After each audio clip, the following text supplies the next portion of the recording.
Chapter 1725. Lord Xiao is a bookworm. In such a scenario, the pride of the three influential clans would only soar higher. Xiao Yunduan reorganized the transportation plan for the rice seeds and displayed documents at the city gates. These documents carried a stern condemnation of the mountain bandits who had plundered the rice seeds. The language was forceful, accusing them of harming the common people of An's prefecture with heartless actions. The documents demanded the swift return of the seized rice seeds, warning of severe consequences if they refused. Xiao Yunduan was determined to settle the score. The documents swiftly circulated to the three mountain bandit strongholds. While a few individuals felt a pang of conscience and unease, the majority treated it with disdain. Mockery and laughter echoed, even from the major families inside and outside the city. I was curious about Lord Xiao's response. But is this it? Ha ha, what a joke. The thunder roars, but the rain is a mere drizzle. Lord Xiao seems oblivious to the real situation in An's province. Scholars, always preaching morality, but lacking substance. Lord Xiao, do you truly believe you can deter those people? Ha ha, exactly, just a bookworm. Such a jest. The entire city anticipated the next move of the prefect, only to be met with silence. Laughter intensified, and some harbored secret disappointment. The three families, in turn, breathed a silent sigh of relief. It was good that Lord Xiao was like this. Yuezheng Xiao had not returned yet, extending his stay in An's province for a few more days. Daily, he roamed around, urging his friends to befriend the local young masters. Despite facing ridicule, he vehemently defended Xiao Yunduan, offering comfort and expressing frustration at the apparent blindness of those mocking him. Xiao Yunduan, however, smiled and urged him not to be bothered. He never concerned himself with unresolved matters. His priority, outside of work, was to spend time with his wife. Old Lady Fan, relishing Xiao Yunduan's defiant words, felt a mixture of happiness and slight regret, thinking she hadn't vented enough anger. Xiao Yunduan remained unaware that the hijacking of his rice seeds was a consequence of his family's revenge. Thus, he failed to grasp the extent of his family's influence evident in the incident. A missed opportunity. Upon seeing Xiao Yunduan resolving the rice seed issue, Deputy Prefect Guan experienced a mix of anger and envy. He hesitated, contemplating whether to step forward and fulfill his duties as Deputy Prefect. If he stayed inactive, would the Lord of the Prefects still regard him with fear and need his assistance in the future? As the rice seed matter was being resolved, the prestige of the Lord of the Prefect's state was on the rise. It became clear that Deputy Prefect Guan could not allow himself to be overshadowed. Unexpectedly, another batch of rice seeds was stolen at this juncture. Deputy Prefect Guan knew these people too well. If there was one incident, another would follow, especially considering the Lord of the Prefect's issuance of loud but seemingly futile documents. Were these mountain bandits to be underestimated? Deputy Prefect Guan anticipated more attacks. The wait to see if they would strike again was only a matter of time. Chapter 1726. Unwilling at this juncture, taking charge could mean that the Prefect Lord might delegate this troublesome matter to Deputy Prefect Guan, a potential invitation for trouble. After careful consideration, Deputy Prefect Guan decided to continue his recuperation. Secretly, he harbored a hope that Xiao Yunduan would face difficulties. The prospect of mountain bandits seizing more rice seeds excited him. He envisioned a scenario where Xiao Yunduan, desperate and unfortunate, would turn to him for help, allowing Deputy Prefect Guan to reclaim his dignity. However, even in recuperation, peace eluded him. To gain insights, he urged his wife to visit Madame Xiao in the East Courtyard frequently. He hoped to glean information from Madame Xiao. Mrs. Guan resisted the idea. She had no inclination to visit Xiao Xian without reason. Her desire to surpass Xiao Xian clashed with her realization that she consistently fell short. However, with her husband's future at stake, Mrs. Guan reluctantly agreed to go. Regardless of her intentions, she was going to visit Xiao Xian, and Xiao Xian had to entertain her. Mrs. Guan's constant sarcasm during these visits angered Xiao Xian. In 2 days, Mrs. Guan returned, only to be told by Li Xia and others that Madame Xiao was either resting or occupied with family affairs. Frustrated, Mrs. Guan refrained from coming. Meanwhile, in Xiao Yunduan's room, the rice seeds were being delivered as per his instructions. Meng Wanfu and Ding Xiang's men were discreetly deployed, joining Sun Bai, Sun Qian, Zheng Sang, Ai, and others to ensure a smooth operation with no mishaps. Contrary to the bandits' belief that they had been spared, the success of Tiger Head Tribe had stirred unrest among Min Family Tribe and Liuhe Fort, driven by their own greed. Xiao Yunduan, undeterred, had posted a document that, while not overly insulting, spurred laughter from the 3 families. However, they were also keen on imparting a lesson to the Lord of the Prefect, emphasizing the consequences of careless words. Consequently, representatives from the 3 families coordinated to descend the mountain and intercept the officials. This caught the officials off guard for the first time, as the bandits anticipated a larger response from Lord Xiao. Although the bandits perceived the bailiffs as inconsequential passers-by, the increased number of officials posed a greater challenge to send away. Eager to boast about pilfering from the bookworm Lord Prefect, bandits from various villages scrambled to participate. Given the An's province government's reputation for incompetence and poverty, the Mountain Kings had refrained from robbing the government for years. Now presented with an opportunity, they were unwilling to let it slip away. The anticipation was palpable, with everyone eager to partake. In the end, lots were drawn to decide who would participate. The fortunate ones rejoiced, while the unlucky ones felt a profound sense of loss. Before taking action, preparations in the tribes included slaughtering sheep, pigs, and arranging wine for a celebration. However, this time proved markedly different from previous occasions. Sun Bai and Sun Qian, notable figures from the Crown Prince's residence, and Zheng Sang and the others, seasoned warriors resisting northern invasions, demonstrated their prowess. Surviving harrowing battles spoke volumes about their capabilities. Chapter 1727. Long-term plan. Moreover, the 50 men sent by Meng Wanfu were all seasoned soldiers from the army. In gratitude for Xiao Yunduan and Xiao Xian's kindness, Meng Wanfu ensured that the men he dispatched were exceptional. These soldiers, alongside the current bailiffs, were organized into 2 groups to escort the rice seeds to their respective towns. The strategy involved a combination of visible and covert presence, with professional scouts deployed to survey the route. Facing undisciplined mountain bandits, their superiority was evident. Moreover, Tiger Head Tribe, swayed by Xiao Yunduan's diplomatic approach, perceived the Lord of the Prefect as pedantic and incompetent, a belief that played to their advantage.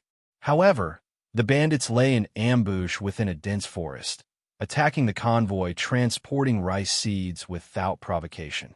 Sun Bai, Sun Qian, and others, following the principle of capturing leaders before subduing the bandits, launched stealthy attacks. Their targets were the deduced leaders, and had it not been for Xiao Yunduan's directive to inflict serious injuries without causing deaths, many leaders would not have escaped unharmed. Xiao Yunduan had a deliberate plan. Amidst spring plowing, farming took precedence. He aimed to avoid escalating tensions by refraining from killing the mountain bandits during this crucial time. The death of any bandit could infuriate the others, potentially spiraling the situation out of control.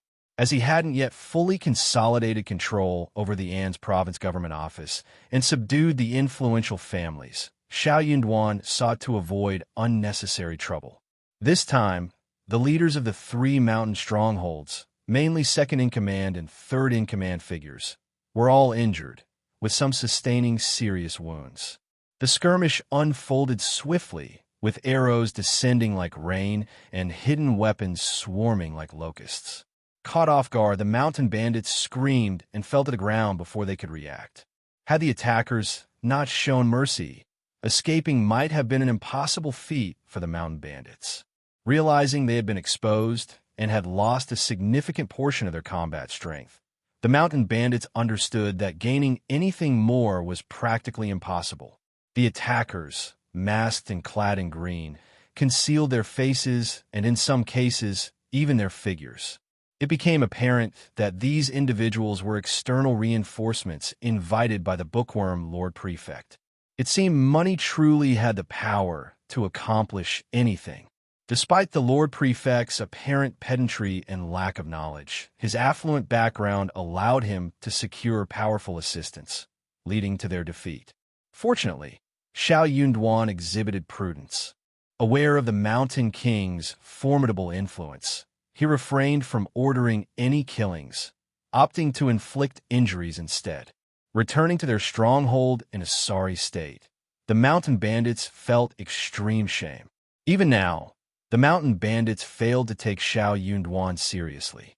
They believed he still harbored fear, considering why he hadn't seized the opportunity to kill them. The Min family tribe pondered the situation. Given the prefect lord's apparent sensibility and newfound allies, they decided to spare him this time. With numerous wealthy families in An's province, starvation was not a concern. They doubted the prefect lord possessed sufficient funds to retain these skilled helpers for an extended period. Recognizing the expertise of these individuals, the mountain bandits speculated on the considerable expense involved. Chapter 1728. Again and again the lord of the prefect seemed destined to become a spendthrift. In due time, those who felt wronged by him would settle their scores. They were not willing to bear such a significant loss. Learning of the Min family tribe's sentiments, Liu Hafort carefully considered the situation and formulated a similar plan. The Tiger Head tribe had reaped considerable benefits, with their second-in-command being the second person to descend the mountain. Unexpectedly, he was struck in the abdomen by an arrow, causing profuse bleeding and extreme pain. Recovery would take at least half a year, prompting him to endure the suffering temporarily. Revenge, as the saying goes, is a dish best served cold. Towns close to An's province promptly delivered the seeds, while those farther away saw the daily dispatch of escort teams to their respective locations, ensuring swift progress. The Fan family and the Mei family, anticipating Xiao Yunduan's embarrassment, were taken aback. Initially assuming that the Mountain Kings had refrained from another attack, further investigation revealed the battle had concluded before it even commenced. What was Lord Xiao up to? His actions were truly unpredictable. Old Lady Fan, angered by what felt like another slap in the face, refused to back down. She covertly sent benefits to the Tiger Head tribe, urging them to act again. A lesson needed to be taught to the lord of the prefect state. Reluctantly agreeing to the Fan family's request, the Tiger Head tribe couldn't afford to appear afraid of the bookish prefect, fearing damage to their reputation. Chao Meng, the second-in-command, bedridden and cursing Xiao Yunduan incessantly, now saw an opportunity for revenge through an alliance with the Fan clan. He was determined not to let it slip away, no matter the cost. Unable to take action personally, he delegated the task to his trusted subordinates. Consequently, his right-hand men, accompanied by the third-in-charge, Jin Shan, and 20 brothers, were dispatched. Acting on information provided by the Fan family, they attempted another ambush. Though the number of brothers descending the mountain was limited this time, each one was a meticulously chosen elite. Their objective extended beyond merely seizing the rice seeds. They sought revenge for the injured second-in-charge. The second-in-charge insisted that, if the rice seeds couldn't be taken, they should be set ablaze. Even if reduced to ashes, they must not fall into the hands of the officials. Equipped with oil, the plan was to swiftly pour it into the carriage transporting the rice seeds and ignite the fire. The move was undoubtedly ruthless, but given Xiao Meng's severe injuries and unreleased anger, such viciousness was almost expected. This marked the final leg of the long-distance escort. After this journey, the need for long-distance escorts would cease. Safer routes awaited, with no dense forests or valleys to navigate. Although Sun Bai, Sun Qian, and the others outwardly relaxed, internally their training demanded vigilance until the mission's completion. Just as goshawks exert their full strength to capture rabbits, the habit of not letting the guard down until the last moment prevailed. When Jin Shan and his subordinates charged aggressively, Sun Bai and Sun Qian were initially surprised by their persistence and fearlessness. Yet, they remained composed. With swift shouts and orders, bailiffs rushed to protect the rice seed-laden carriage, while Sun Bai, Sun Qian, and their companions drew their swords to confront the assailants. The chaotic battle's outcome became evident swiftly. Burning with anger, Sun Bai, Sun Qian, and the others had spared these adversaries once before, but this time they harbored no intentions of showing mercy. Chapter 1729. An's prefecture city is shocked again. Little did they anticipate that these individuals were unafraid of death and dared to face them head-on.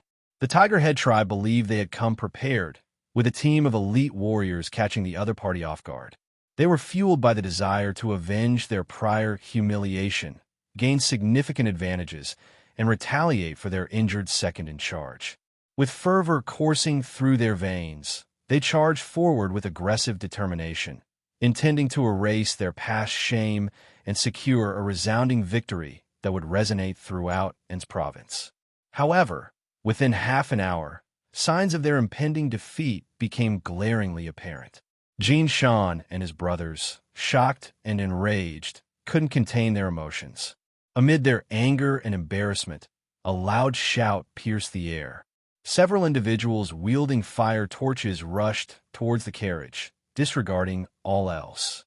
The remaining mountain bandits desperately attempted to provide cover. Upon seeing the imminent threat of arson, Sun Bai, Sun Qian, and their companions unleashed their restrained fury. What had initially been a 30% holdback transformed into unbridled aggression, each move calculated to take lives. Blood sprayed, limbs flew, and cries of agony echoed through the valley. The ground became a gruesome tapestry of scattered corpses, with dark red pools seeping into the sand, gravel, and grass, creating a chilling spectacle under the sunlight. As their brethren fell one by one, Jin Shan and the others roared in a desperate bid to fight back. Yet, the vast difference in strength between the two sides proved insurmountable, even with their reckless efforts. More lives were claimed, and the carriage transporting the rice seeds remained untouchable. With each casualty, the initially bold mountain bandits descended into fear, their once inspiring courage replaced by dread. Chow Meng's right-hand man succumbed to panic, losing the initial ambition to avenge his boss. Shouting orders to cover their retreat, they dragged a red-eyed Jin Shan away, desperately fleeing the scene. Witnessing their leader's retreat, the remaining mountain bandits crumbled, scattering like frightened birds.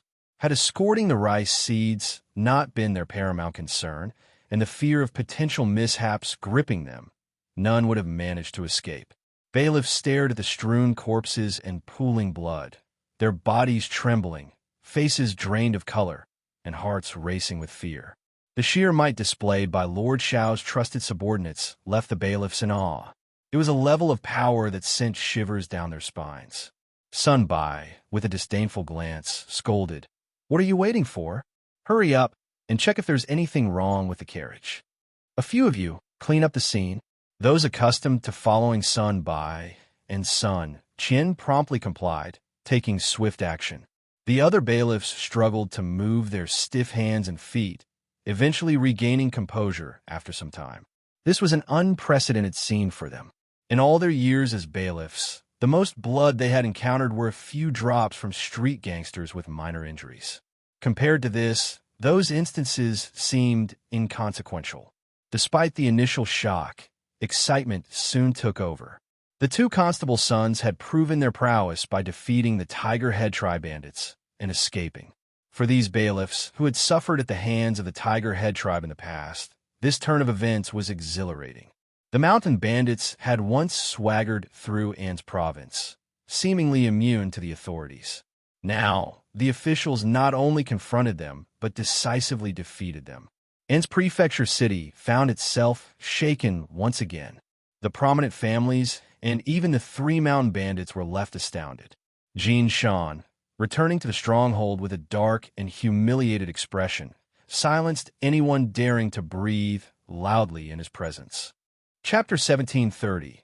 It's not too late for a gentleman to take revenge. Out of the 30 sick brothers who descended the mountain with Jean Sean, only 6 made it back. All 30 of them met their end at the mountain's base, betrayed by the hands of those accursed officials. These 30 individuals comprised the elite intermediate forces of the village. Even though his boss didn't lay blame upon him, he couldn't face his remaining brothers. The anger and guilt overwhelmed him whenever he looked into their eyes. Xiao Yunduan, he vowed not to let him off. Even if it meant risking his life, he intended to keep him alive in An's province. Chao Meng seethed with anger, almost spitting blood as he cursed furiously. His brothers went down the mountain seeking revenge, a large group departing, but only a handful returned in a sorry state. The injustice of it all was unbearable. Thankfully, lacking the strength at the moment, he refrained from immediate descent. Otherwise, he would have stormed down the mountain, relentless until the dog official met his end. Chao Meng instructed someone to summon Boss Qing, Jean Shan, and the other core members of the intermediate village for a meeting. Elder brother, we can't let this matter slide. Otherwise, our Tigerhead tribe won't be able to hold our heads high. Competition among the Mountain Kings was fierce, rooted in reputation and strength within the martial world. Whoever possessed the bigger fist, the harder resolve, and more loyalty to martial values garnered more respect. Despite suffering heavy losses and appearing weakened, Chao Meng refused to become a coward. He couldn't bear the disdain, even from himself. The others shared his fury and determination. This can't stand. We can't let them off the hook.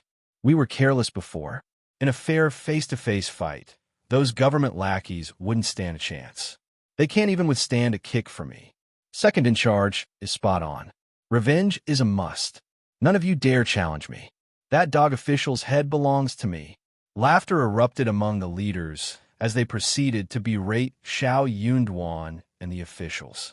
Once the scolding concluded, the atmosphere lightened considerably, shedding the previous bitterness. Even the embarrassed Jean Shan showed a slight improvement in his complexion. Boss Qing sneered and spoke slowly. Certainly, revenge is in order, but not immediately. Chao Meng raised his head, eager to interject. Boss Hero, hear me out first. Don't be hasty. This time, no small patrolling troops were dispatched. We sent elite fighters with exceptional martial skills. Third brother personally led the team, and his martial prowess speaks for itself. He was well prepared, catching the other party off guard. But who could have known a Euro? I'm at fault too. We're all at fault. We underestimated the enemy. We can't dismiss this person as a mere good-for-nothing just because past prefects were. We should have realized that this kid has some backing and confidence, daring to confront the 3 families head-on. After all, scholars fear death the most. Without support, he wouldn't dare. Nods from the mountain bandits echoed agreement. They clenched their fists, sighed, and expressed deep regret. Boss is right. Indeed, we were too careless. Sigh. Therefore, we mustn't act recklessly. We need to unravel his background first. We've already marked this person's head. As long as he remains in An's province, his head will be ours sooner or later. If he attempts to leave, well, he'll have to leave his head behind. Chapter 1731. Endure for now the bandits, their blood coursing with ardor and zeal, eagerly rub their palms together. Boss is spot on. His head must be ours. If we let him live, the heavens won't stand for it. Revenge for our fallen brothers. Chao Meng, unconvinced, questioned. So, are we just letting this slide? I can't accept it. Jean Shan, burdened with guilt, interjected. Boss, second brother, it's my fault for being useless. I messed up. Chao Meng quickly reassured him. Third brother, don't blame yourself. I don't blame you, and our brothers won't either. It's all that dog official's fault. He's gone too far. The mountain bandits voiced their solidarity, offering comfort to Jean Shan.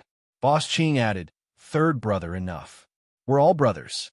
There's no point dwelling on this. Second brother is right. It's that dog official's fault.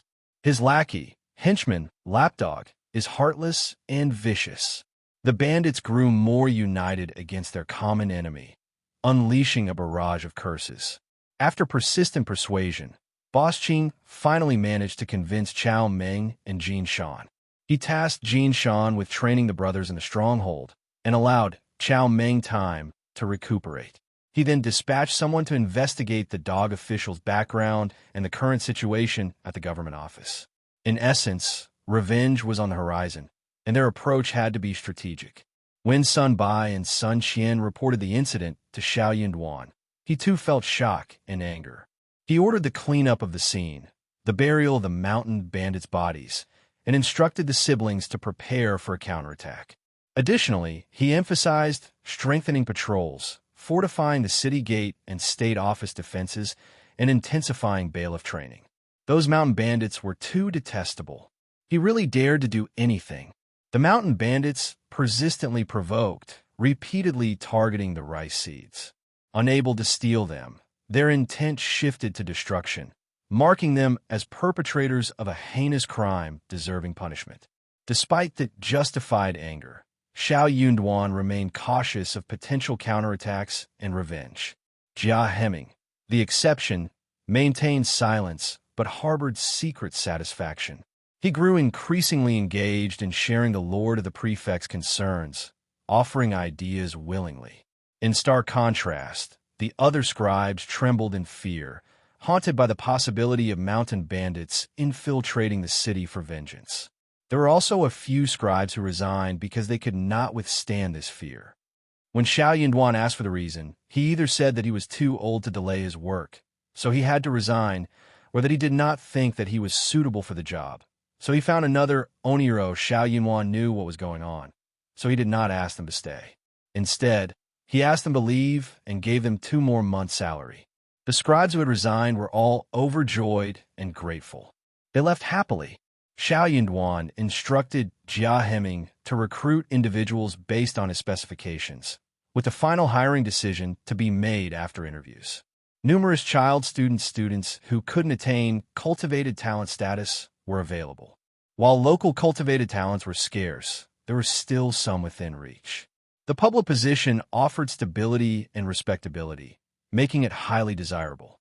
Moreover, candidates often came from families with existing government office connections, instilling confidence and deterring potential provocations. This was something that nothing else could compare to. Xiao Yunduan felt that it was exactly what Xiao Yunduan wanted when these people left on their own accord. That way, he would be able to choose his own people. The people he had chosen were naturally biased towards him. The influence and connections of Deputy Prefect Guan would gradually decrease. Chapter 1732. Lord as impulsive Xiao Yunduan found himself secretly wishing that Deputy Prefect Guan could extend his recuperation for another year and a half. However, Deputy Prefect Guan faced a dilemma. Xiao Yunduan's men had slain a significant number of mountain bandits, instilling fear in Deputy Prefect Guan. The looming threat of retaliation left him hesitating, even as he neared recovery. Despite his ongoing recovery, Deputy Prefect Guan believed it was crucial to issue a stern warning to the audacious Lord Prefect, regardless of his incomplete recuperation. Summoning his servants, Deputy Prefect Guan, with a frail appearance, made his way to Xiao Yunduan in the East Yard. Lord, those bandits are impulsive individuals. Slaughtering so many at once might provoke a reckless retaliation. Impulsive as they are, they won't care about the consequences. If they infiltrate the city and wreak havoc, causing severe repercussions, wouldn't it be, Lord? Your actions this time were indeed impulsive. Xiao Yunduan had just finished work and returned to the East Yard for a conversation with Xiao Xian over strawberries. His wife, pregnant and craving strawberries, was in a cheerful mood. Capitalizing on her good mood, he intended to enjoy some benefits. Just as they were indulging in a moment together, Deputy Prefect Guan's arrival forced Xiao Yunduan to attend to him in the study. Observing Deputy Prefect Guan feigning injury, Xiao Yunduan could no longer tolerate it. Attempting to teach him a lesson, Xiao Yunduan hinted at publicly punishing Sun Bai and Sun Qian to appease the bandits' anger. Deputy Prefect Guan, are you suggesting that Sun Bai and Sun Qian should let the bandits burn the rice seeds and harm people? This way, the bandits won't descend the mountain for revenge, and the government can proceed without worry? Deputy Prefect Guan indeed harbored such thoughts, but he dared not voice them. Furthermore, he recognized that once the rice seeds were set ablaze, the quantity tens of thousands of kilograms a euro, posed a formidable challenge for transportation from other locations. Not only did the issue extend to quantity, but it also involved substantial concerns regarding time and financial resources. To be blunt, there was no right course of action in this predicament. Yet, wasn't it Lord Xiao who had stirred up this turmoil? If only his initial stance had been more accommodating, wouldn't this crisis have been averted? However, Deputy Prefect Guan hesitated to express this sentiment, burdened with grievances. He believed that his actions were for the greater good of An's province, the state government, and its citizens. Nevertheless, the Lord of the Prefect not only failed to grasp or appreciate his intentions, but also exhibited aggression. In Deputy Prefect Guan's view, if he hadn't intervened, An's province would have remained unscathed. The moment he arrived, the situation escalated dramatically, resulting in numerous casualties. The toll in Tiger Head tribe alone was significant, and they would undoubtedly seek retribution. These bandits were interconnected. The Min family tribe and Liuha Fort might exploit the chaos, and by offending the three major clans, he had simultaneously antagonized all family clans in An's province. In such a predicament, who would come to his aid? Did he genuinely believe that he could resolve the bandit issue in An's prefecture merely because he had a few martial artists with decent skills? Such a notion was gravely mistaken. If it were indeed that straightforward, the imperial court would have dispatched officials long ago to address the matter. They couldn't afford to turn a blind eye to such a significant issue. Chapter 1733. More angry if the bandits were driven to fury and resorted to killing civilians as an act of revenge, who would bear the blame? Let's observe if the commoners would direct their discontent towards none other than the prefect. The more Deputy Prefect Guan pondered over the situation, the more his frustration grew. That wasn't my intention. I'm merely cautioning you, my lord. Your impulsiveness could escalate matters beyond control. Do you not fear the consequences of letting things spiral like this? Xiao Yunduan sneered in response. What's there to fear? Let me reiterate. As long as I am present in An's province, I won't depart easily. I won't tolerate the oppression of those bandits and the three prominent families. This is the domain of the court, not theirs. I understand the challenge is the uphill battle, but I'll face it head on. I'll certainly overcome it. Deputy Prefect Guan fell silent. After a moment, he scoffed. My lord, you're not the first prefect to express such sentiments, but I will be the last, as it won't repeat. Since you hold such convictions, I can only wait and witness. I hope you won't regret your decision. Absolutely not. I'll take my leave. Deputy Prefect Guan hurriedly departed in frustration, feeling that his well-intentioned advice had fallen on deaf ears. Xiao Yunduan took a deep breath and remained silent, gazing into the vacant space before him. Eventually, he turned around and resumed his company with Xiao Xian. Xiao Xian, reclining under the shade of a tree in the backyard, heard approaching footsteps. She looked up, offering a smile to Xiao Yunduan.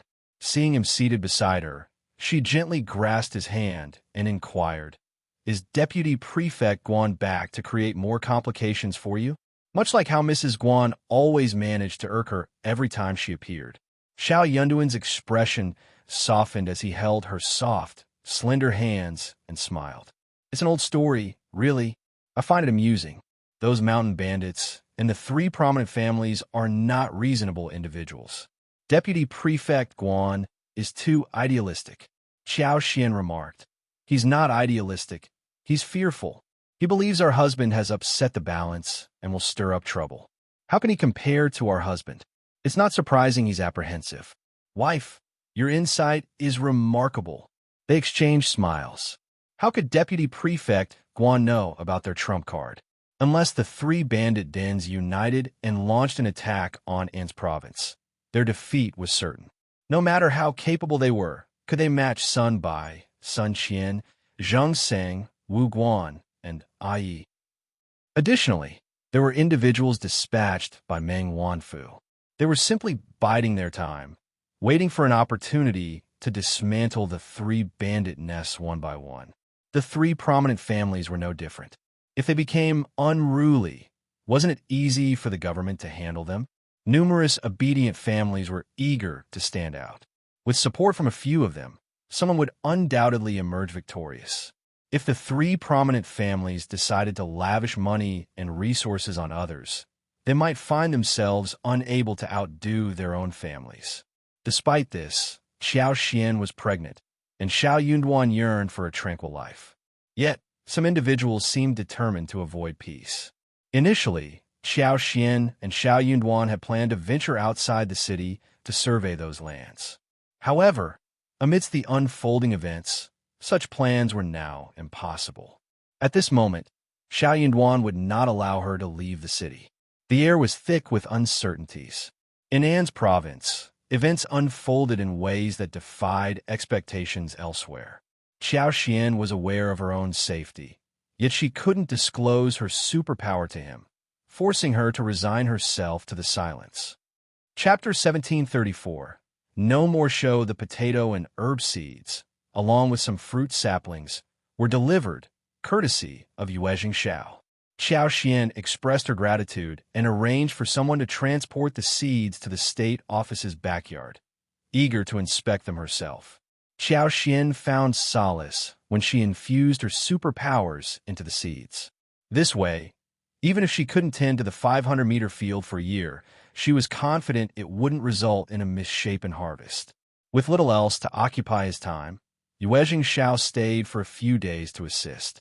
He diligently planted all the seeds and herbs before bidding farewell to Xiao Yunduan and Xiao Xian.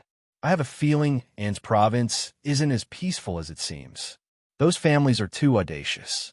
Lord Xiao, if you ever need assistance, just let me know. Yuzhong isn't far. We can reach here in 2.5 days without delay. I also want to test the Yuezhong family's influence bureau for the Yuezhong family to offer assistance. They would need connections in the business world. If An's province sought to wield this as a threat against Xiao Yunduan, they might find themselves outmatched. Suppressing the Yuezhong family, Zhao Shu, and the three major families of An's province seemed like an improbable dream. Xiao Yunduan chuckled heartily and clasped his hands at Yuezhing Xiao. Rest assured, brother Yuezhong, if the need arises, they'll certainly seek your assistance. Yuezhing Xiao responded, it's not just assistance, it's a mutually beneficial arrangement. We've always sought win-win situations. They shared a laugh. Xiao Yunduan penned a letter and handed it to Yuezhing Xiao. Xiao Xian arranged a thoughtful gift and requested Yuezhing Xiao to take it home, especially the joyful news of Xiao Xian's pregnancy. Her mother must be eagerly anticipating it for her peace of mind and happiness. Xiao Yunduan was swamped with responsibilities, leaving him with no time to send someone home. Fortunately, Yuezhing Xiao was present to fulfill the task. Once things settled down, if their mother and others wished to visit, they could send someone to pick them up and stay for a while. However, that was not the case at the moment. Concerned that Yuezhing Xiao might encounter trouble on the way, Xiao Yunduan asked Ai and Sun Qian to escort him out of An's province. Sun Qian and Ai only returned after ensuring Yuezhing Xiao had safely reached another significant town.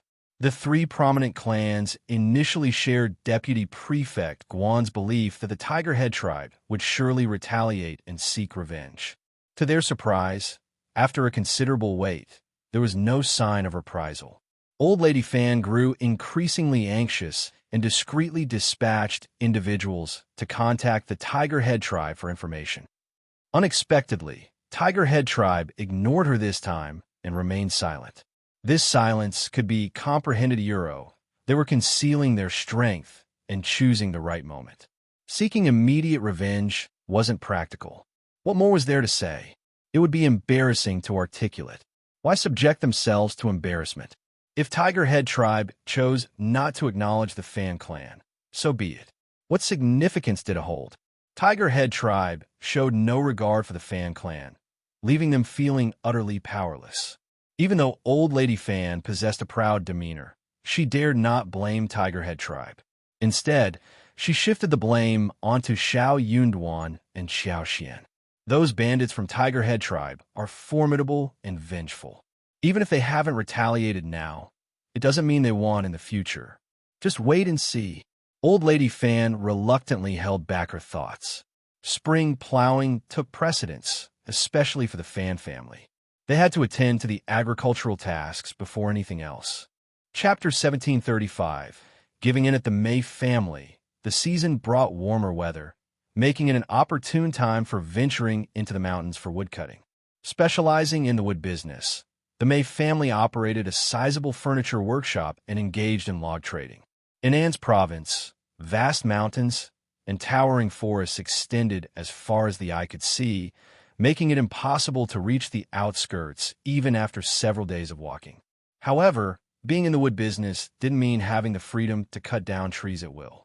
While commoners were permitted to ascend the mountains to cut a few trees for personal use, engaging in the wood business required government registration. Upon approval, they could then enter the mountains for tree-cutting activities. Moreover, there were strict guidelines for tree cutting. Loggers were required to make every effort to avoid harming young trees, and trees that had stood for centuries were off-limits. In fact, loggers refrained from cutting down ancient trees as they were unconsciously revered as sacred beings protected by the mountain god. Disturbing these venerable trees might incur the wrath of the mountain god, potentially causing a calamity. It was a risk they were not willing to take. The government's approval wasn't granted freely. For each tree felled, taxes had to be paid. Despite the Mei family cutting down a substantial number of trees annually, the taxes they paid were a mere fraction of what was rightfully owed. Even so, the Mei family harbored grievances and dissatisfaction with the government. However, each prefect lord remained submissive and refrained from voicing objections. Whenever the Mei family sought conveniences, the government readily acquiesced without protest. This treatment extended to the other two family clans. As for the various other large and small family clans, as long as they aligned themselves with the three leading families and followed in their wake, they were assured a share of the benefits. Without this arrangement, the government of Anne's province wouldn't have incurred such significant losses, leaving them with less than 100 taels of silver. They often found themselves borrowing money from the three major families to cover salary distributions. This loan wasn't granted without conditions. It required them to offer something in exchange, such as government-approved documents. As the Mei family planned to enter the mountains for tree cutting that year, obtaining the necessary document from the authorities was imperative. Without it, foreign merchants would refuse to take goods from them to avoid potential complications. If discovered by the government without the required document, not only would their goods be confiscated, but hefty fines would also be imposed. No one was willing to take such risks without proper documentation. Despite the Mei family looking down on the Anne's province state government, it remained an irreplaceable entity for any family clan, regardless of their power. Two madams from a Mei family visited Xiao Xian with gifts. Anyone seeking to navigate the complexities of governance would first pay a visit to Xiao Xian, the wife of the prefect. The Mei family, somewhat apprehensive of Xiao Yunduan, prepared an exceptionally generous gift, surpassing what they had presented to other prefect lords. However, both Xiao Xian and Xiao Yunduan declined the offering, making first Mrs. Mei's visit fruitless. Xiao Xian firmly rejected the gift, prompting first Mrs. Mei to attempt changing the subject. Faced with Xiao Xian's insistence, she had no choice but to take the gift back. It marked the first time someone had returned a gift from the Mei family, leaving first Mrs. Mei feeling disgruntled. Xiao Xian shared the encounter with Xiao Yunduan, jesting, "The Mei family is making their move. Hubby, keep an eye out. Much depends on this." Xiao Yunduan smiled. Let them try to compete with those mountain bandits from the Tiger Head tribe. Chapter 1736. Anne State's intermediate peace old lady Fan reveled in the May family setback. She had long asserted her desire to teach the inexperienced prefect Lord a lesson, making him understand who held true authority in Anne's prefecture. Now, it seemed like retribution had arrived. Did they recall the satisfaction they felt watching the Fan family's missteps in the past? Now that the tables were turned, did they still relish in that feeling? Anticipating that the May family would approach them to discuss countermeasures, Old Lady Fan had prepared to mock them. However, to her surprise, the May family acquiesced. Soon after, the May family dutifully paid the official fees and obtained the required document to commence their mountain work. Observing this, Old Lady Fan, who had been expecting a show, felt greatly disappointed witnessing the May family's compliance. The Hua family abandoned their initial resistance and diligently went about their work. Upon hearing about Madame Xiao's cultivation of medicinal herbs in the fields, the two madams of the Hua family paid a visit. Their expressions suggested a keen interest in the matter. Xiao Xian didn't reject their curiosity, but engaged with them with a subtle smile. If the Hua family presented a favorable offer, selling the herbs to them wouldn't be out of the question. With the three major families exhibiting discipline, the other large and small family clans dare not act out. Anne's province, as a whole, experienced an unusual tranquility, fostering a flourishing environment. Jia Hemming and others were invigorated and exuded confidence. Yet, during private discussions between Xiao Xian and Xiao Yinduan, both were skeptical that the three families would simply let the matter rest. Their restrained actions were a result of not fully understanding their own background, and it wasn't the opportune moment to act recklessly. They refrained from hasty moves, aware that, given the chance, they would unleash their full strength and attack without hesitation. Xiao Yunduan remained vigilant, recognizing that peace was precarious. This period offered an opportunity for recuperation and personal growth. Sun Bai and the others could dedicate more time to training the bailiffs in the 500 meters. Xiao Xian's land had undergone exploration. 2,000 mu of potatoes were planted on 4,000 mu of flat terrain, while the remaining 1,000 mu, along with hundreds of mu at the mountain's base, were dedicated to King Solomon's seal, angelica, crow dipper, and honeysuckle cultivation. Exploring the entire 50,000 mu of mountains was a slow process. With only 6,000 mu opened up so far, the rest temporarily halted. Summer's arrival, bringing increased vegetation and the presence of poisonous snakes, insects, and ants in the mountains, made exploration unsuitable. They planned to resume exploration in late autumn, hiring more personnel at that time. The 6,000 mu already explored were exclusively dedicated to peppercorn cultivation. Yuezhing Xiao's connections facilitated the transportation of seedlings from the southwest, arriving at an opportune moment. Xiao Xian opted to plant all the peppercorns for easier management, reserving star anise and pepper planting for the following year. Despite the unsuitable exploration conditions during this time of the year, they focused on constructing roads, houses, and warehouses. Xiao Xian tasked Songshi and others to spend an additional month or so to complete these tasks. Previous employees could continue to be employed for these endeavors. Xiao Xian instructed Songshi, Lu Fu, and others to discreetly observe. Subsequently, she selected approximately 20 individuals from these intermediate workers and approached them, inquiring if they were willing to sign long-term employment contracts. With numerous plots of land requiring daily management, relying solely on Songshi and the others proved insufficient even with their unwavering dedication. Assigning individuals to patrol the mountain daily became essential, monitoring the growth of the herb seedlings. It was imperative to address any deficiencies promptly and weed the areas in need. Chapter 1737.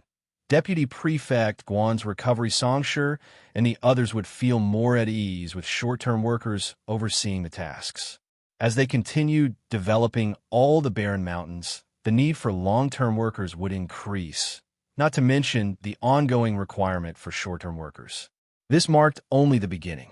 Xiao Xian's primary aim was to generate more employment opportunities for the people of Anne's province, aligning her family's interests with those of the local community.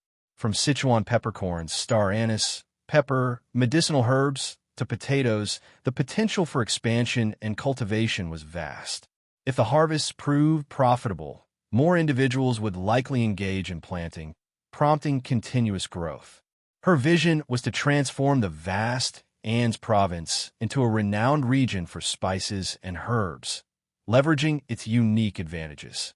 Given Anne's province's sheer size, it was destined to become increasingly vibrant.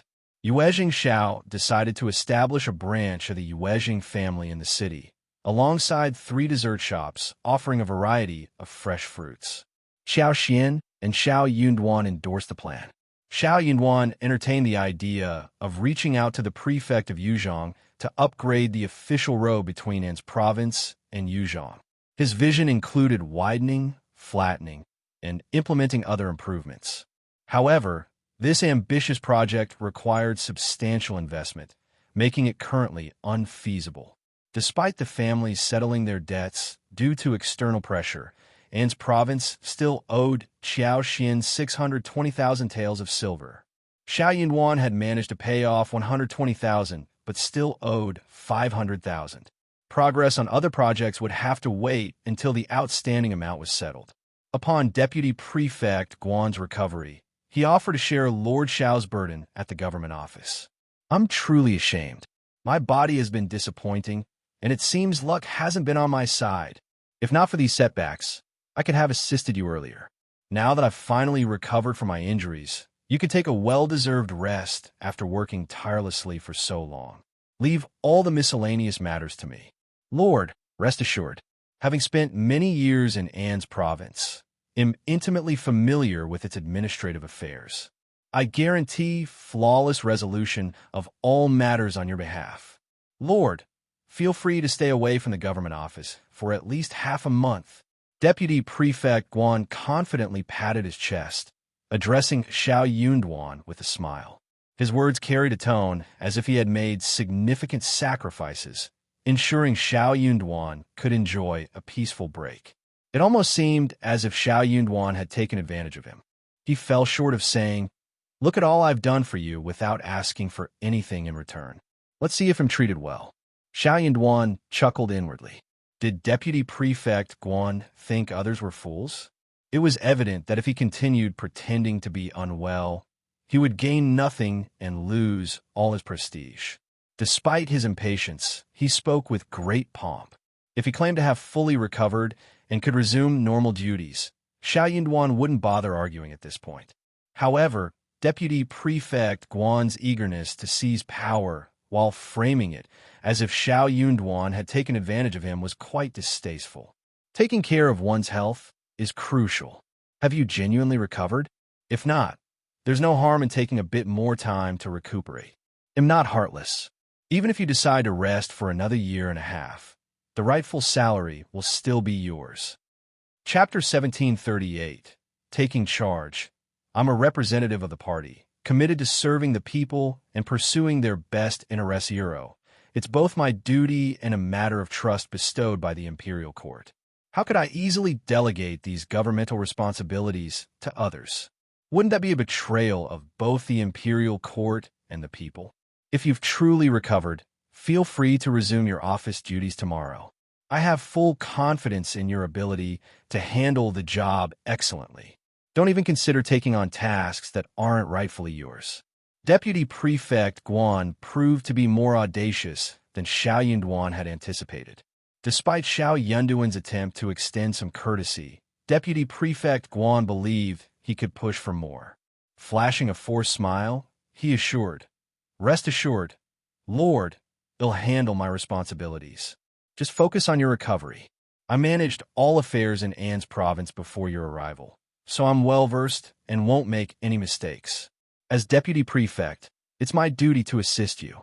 Ignoring the unreasonable man, Xiao Yunduan dismissed him with a few words. To his surprise, the next day at the government office, Deputy Prefect Guan acted as if he were in charge, issuing orders with authority. Being Deputy Prefect, he already had supporters who flattered him. With his arrival, they saw a leader and eagerly followed suit. Observing him seamlessly taking charge and managing affairs, as usual, brought even more joy to his demeanor. What did this signify? It meant that within the government office, Deputy Prefect Guan's status remained unshakable, and his influence persisted. This development alleviated tension among the office staff. Jia Heming and other scribes, who were not accustomed to Deputy Prefect Guan and were hired by Xiao Yunduan, found it unbearable. After some deliberation, they decided to adhere to the established rules in the government office. Everyone would perform their duties impartially, following Lord Xiao's instructions or official protocols. In case Deputy Prefect Guan issued any directives, they would seek confirmation from Lord Xiao before complying Euro, observing Deputy Prefect Guan's enthusiastic demeanor. Xiao Yunduan noticed he immediately assumed a masterly role upon returning to work. Choosing to avoid the situation, Xiao Yunduan opted to spend more time with Xiao Xian in the backyard, giving Deputy Prefect Guan the freedom to act as he pleased. As he devoted himself to addressing challenges, Xiao Yunduan also assessed the individuals within the government, identifying those who could genuinely be nurtured, discerning the unworthy, and recognizing the fence-sitters. He believed in addressing all issues comprehensively rather than allowing problems to persist. Deputy Prefect Guan reveled in this newfound authority, secretly patting himself on the back.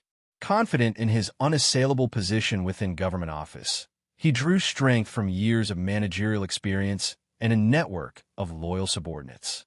Despite Lord Xiao's competence, Deputy Prefect Guan felt assured that, given his role in managing the bailiffs, Lord Xiao would not disregard him or refrain from relying on his expertise.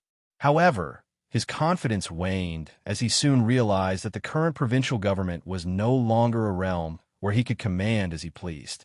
Many scribes were proving less than obedient, challenging his authority. Chapter 1739. Let him do it unlike in the past. When he gave an order, someone would immediately follow it. It wasn't like now, where they would reject him or use Lord Xiao as an excuse, which made Deputy Prefect Guan furious. Deputy Prefect Guan was unwilling to give up, so he started looking for trouble. However, Jia Heming knew him well and had long been on guard. It was not so easy for him to catch Jia Heming and the others. After all, Jia Heming wasn't targeting him on purpose. He was doing everything according to the rules, or he would rebut everything by saying, "Lord Xiao told me to." Deputy Prefect Guan was furious. In the past, Jia Heming and the others wouldn't have had the guts to do this to him. They were relying on Lord Xiao. Did they really think that he could not deal with them? Unable to find legitimate faults, Deputy Prefect Guan resorted to targeted harassment against Jia Heming. Exploiting his authority, Deputy Prefect Guan abused his position to control others and assigned Jia Heming a mission with the intention of making it impossible to complete. He subtly instigated trouble through veiled hints, creating a situation where Jia Heming faced insurmountable challenges. Seizing the opportunity, Deputy Prefect Guan publicly berated Jia Heming, accusing him of being careless, incompetent, and unworthy of his position. Jia Heming, grappling with his anger, attempted to defend himself. However, before he could articulate his points, Deputy Prefect Guan rudely interrupted him, levying accusations of rudeness, disrespect, and insubordination without providing any chance for explanation. Though cursing inwardly, Jia Heming refrained from uttering a word, fearing that any response might lead to further name-calling and derogatory labels. Witnessing Jia Heming's silence, Deputy Prefect Guan took pleasure in his perceived victory. Fueling his anger, he intensified the verbal assault, aiming to set an example and showcase the consequences of opposing him and disregarding his authority. This targeted mistreatment persisted for 3 to 4 consecutive days, as Deputy Prefect Guan continued to subject Jia Heming to various forms of harassment. Initially, there were individuals who covertly supported Jia Heming or spoke positively on his behalf. Unfortunately, Deputy Prefect Guan implicated these sympathizers, intentionally subjecting them to difficulties. Upon realizing that Lord Xiao seemed unaware of the situation, The scribes who were initially aligned with Deputy Prefect Guan chose to remain relatively quiet. However, as the perceived lack of awareness from Lord Xiao continued, they grew bolder, exacerbating the challenges for Jia Heming and his associates. During Deputy Prefect Guan's recovery, Xiao Yunduan visibly valued Jia Heming, eliciting long-standing envy from those who harbored resentment. In Deputy Prefect Guan's absence, they refrained from hasty actions. With the opportunity presenting itself and no objection from Xiao Yunduan, their discontent could no longer be contained. Their actions escalated without restraint, further complicating the challenges faced by Jia Heming and his allies. These individuals took great satisfaction in their actions and showered Deputy Prefect Guan with flattery behind his back. They emphasized the Deputy Prefect's indispensability, asserting that, regardless of Lord Xiao's capabilities, his success in governing his province hinged on the Deputy Prefect's unparalleled knowledge after years of residency. In their view, Lord Xiao's perceived significance was merely temporary, a consequence of Deputy Prefect Guan's absence due to recovery. Upon Deputy Prefect Guan's return, Jia Heming not only refused to step aside, but also attempted to rival Deputy Prefect Guan. This audacious move, using chicken feathers as arrows, reflected a clear overestimation of his own importance, bordering on the laughable. In the inevitable choice between him and Deputy Prefect Guan, Lord Xiao would undoubtedly favor the Deputy Prefect. It went without saying, self-awareness is a crucial trait. Lacking it, one might unwittingly become a clown, blissfully unaware of their own folly. Chapter 1740. Reject Deputy Prefect Guan completely agreed with the words of the scribes who surrounded him and fawned over him. He deeply agreed with them and felt even more pleased with himself. His courage became greater and greater, and he became more and more unrestrained. He didn't dare to think about it first, but now he couldn't wait. For example, official accounts. Deputy Prefect Guan knew better than anyone whether there was money in the original government accounts. No matter how poor the government office was, he did not care. Anyway, it had nothing to do with him. Even if he was poor, he would not be poor. Every year, he would gain a lot of benefits from the various large families. He had been hoping to see Xiao Yunduan make a fool of himself when he was asked to do this.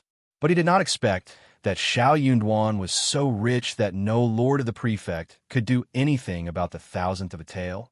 Use it judiciously. However, he had easily resolved the matter. Deputy Prefect Guan felt extremely depressed, as if he wanted to see a joke fall through and become a clown. Despite hailing from a wealthy family, Deputy Prefect Guan, if unconvinced, found himself compelled to suppress his feelings.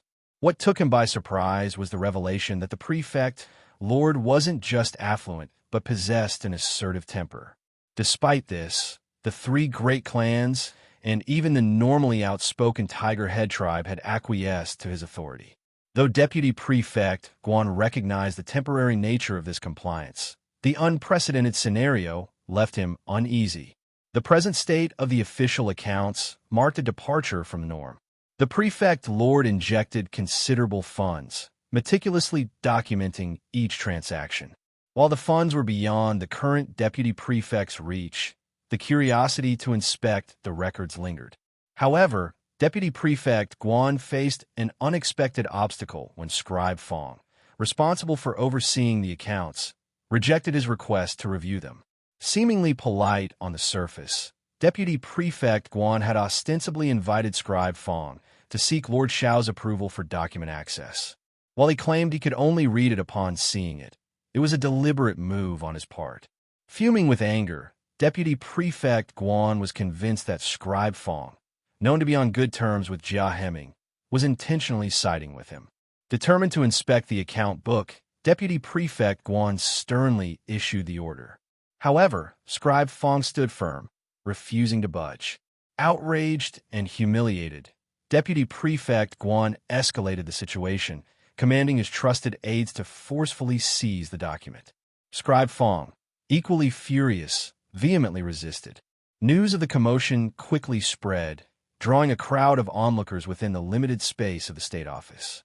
Jia Heming and his allies rushed to the scene, supporting Scribe Fong, while Deputy Prefect Guan's aides adamantly pressed forward.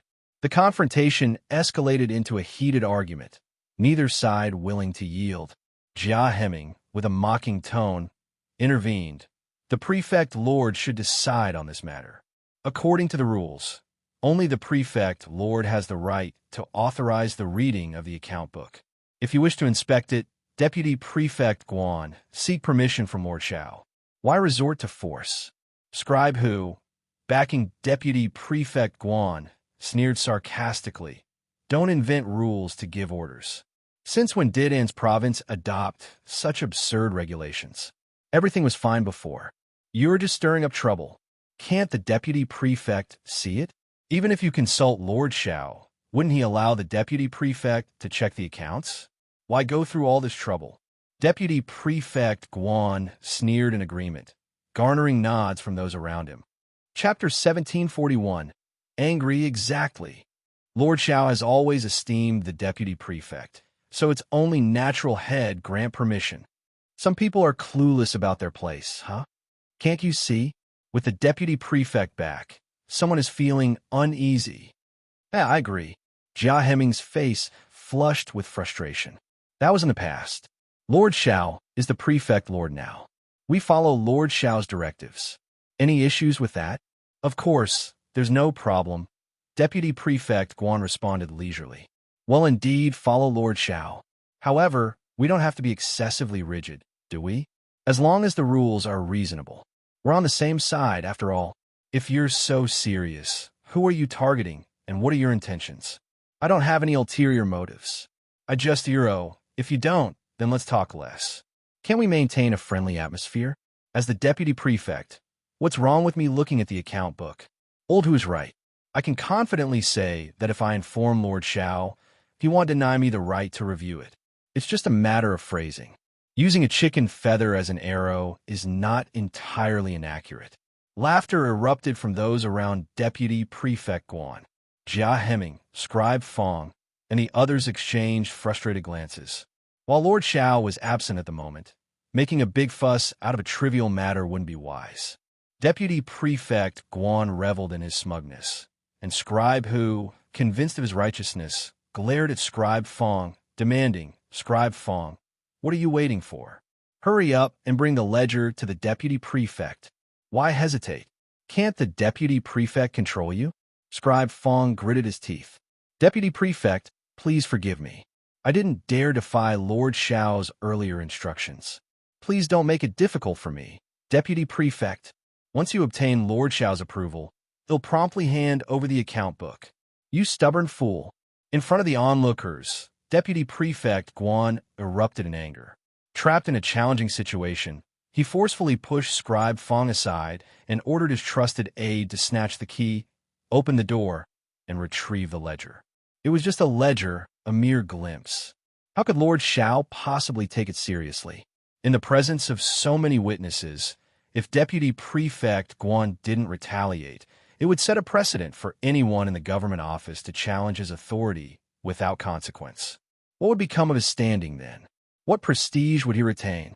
Scribe Fong, Jia Heming, and the others were eager to intervene and halt the unfolding events. Yet, they were outnumbered and lacked the strength to oppose Deputy Prefect Guan's group. Over the years, Deputy Prefect Guan and his associates had grown accustomed to their tyrannical ways. Their influence permeated the entire government office, making even the Prefect Lord powerless against them. They claimed the lion's share of benefits, leaving the scraps for the rest. With the arrival of the new Prefect Lord, however, their manipulative tactics failed to sway him. Deputy Prefect Guan, undeterred, attempted to establish dominance upon his return. To his surprise, Lord Xiao skillfully navigated the situation, refusing to succumb to his attempts at control. Deputy Prefect Guan insisted on his recovery, showing indifference to other matters. Yet, Lord Xiao didn't yield to his demands. Now, realizing that additional benefits were unattainable, their frustration and anger were palpable. Chapter 1742. Robbery Deputy Prefect Guan seized the chance to provoke Lord Xiao, capitalizing on his silence to entice others into mischief. Individuals accustomed to enjoying perks were reluctant to relinquish them easily.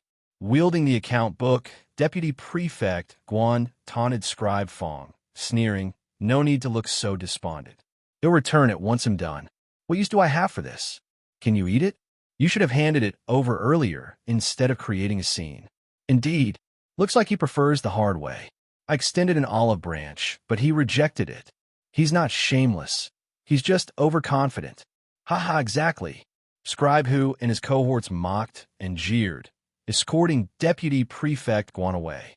With nothing more to witness, the timid ones discreetly retreated to resume their tasks. Those with a close rapport with Scribe Fong remained, offering support and solace. At that moment, Sun Bai, Qing Yin, and others entered with Xiao Yunduan. Frowning upon hearing the report, Xiao Yunduan inquired, "What's happening?" "Lord Xiao." Everyone greeted him hurriedly. Scribe Fong bowed, cupping his hands. "I've disappointed you, Lord." Deputy Prefect Guan took the ledger. "I failed in my duty. Please punish me, Lord." Xiao Yunduan wore a cold expression, his dark eyes inscrutable. The deep red uniform added to his aura of authority. Casting a glance at Scribe Fong, he uttered a few indifferent words from his thin lips. "I've made it clear that if you fail, there will be consequences. You're sentenced to 2 months of punishment. Repeat the offense, and it'll be 6 months." Heart skipped a beat among the onlookers. Some had contemplated pleading for Scribe Fong, but fear silenced them. "Yes, thank you, Lord." Scribe Fong accepted his punishment respectfully. Lord Xiao had warned him earnestly when assigning the task, even offering the option to decline if he found it challenging. Scribe Fong, however, perceived it as a straightforward assignment. After all, wasn't it merely obtaining approval to access various account books? He failed to realize the complexity of the situation in An's province. Back in the office, Xiao Yunduan coldly summoned Deputy Prefect Guan and all the scribes present.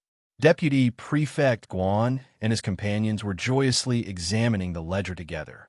Upon seeing over 20,000 taels of silver in the account book, excitement surged. They declared that everyone had worked hard lately and proposed sharing the silver among themselves. With more than 20,000 taels, each person stood to gain a significant amount. One individual grumbled, questioning why Lord Xiao, clearly affluent, couldn't allocate more than 100,000 taels for his own family. Despite repaying debts, he wasn't lacking funds. Why the rush? Any surplus silver should be utilized within the government office first. If Lord Xiao owed money to other families, they wouldn't insist. In their opinion, Lord Xiao was overly frugal. As they discussed, Xiao Yunduan arrived to summon them. The room fell silent, all eyes turning to Deputy Prefect Guan. Chapter 1743. Punishment. Deputy Prefect Guan felt no fear, only a slight thrill of excitement. Winning this confrontation meant retaining control in the government office, and he was determined to emerge victorious. Since Lord Xiao is extending an invitation, let's proceed. Ai stood guard at Xiao Yunduan's office door, permitting only Deputy Prefect Guan inside. The rest were left outside, the door ajar. Xiao Yunduan sat in the main seat with Jia Heming and Scribe Fong flanking him. Scribe who, unfazed, feigned ignorance of the blockade. With a smile, he strolled behind Deputy Prefect Guan as if all was normal.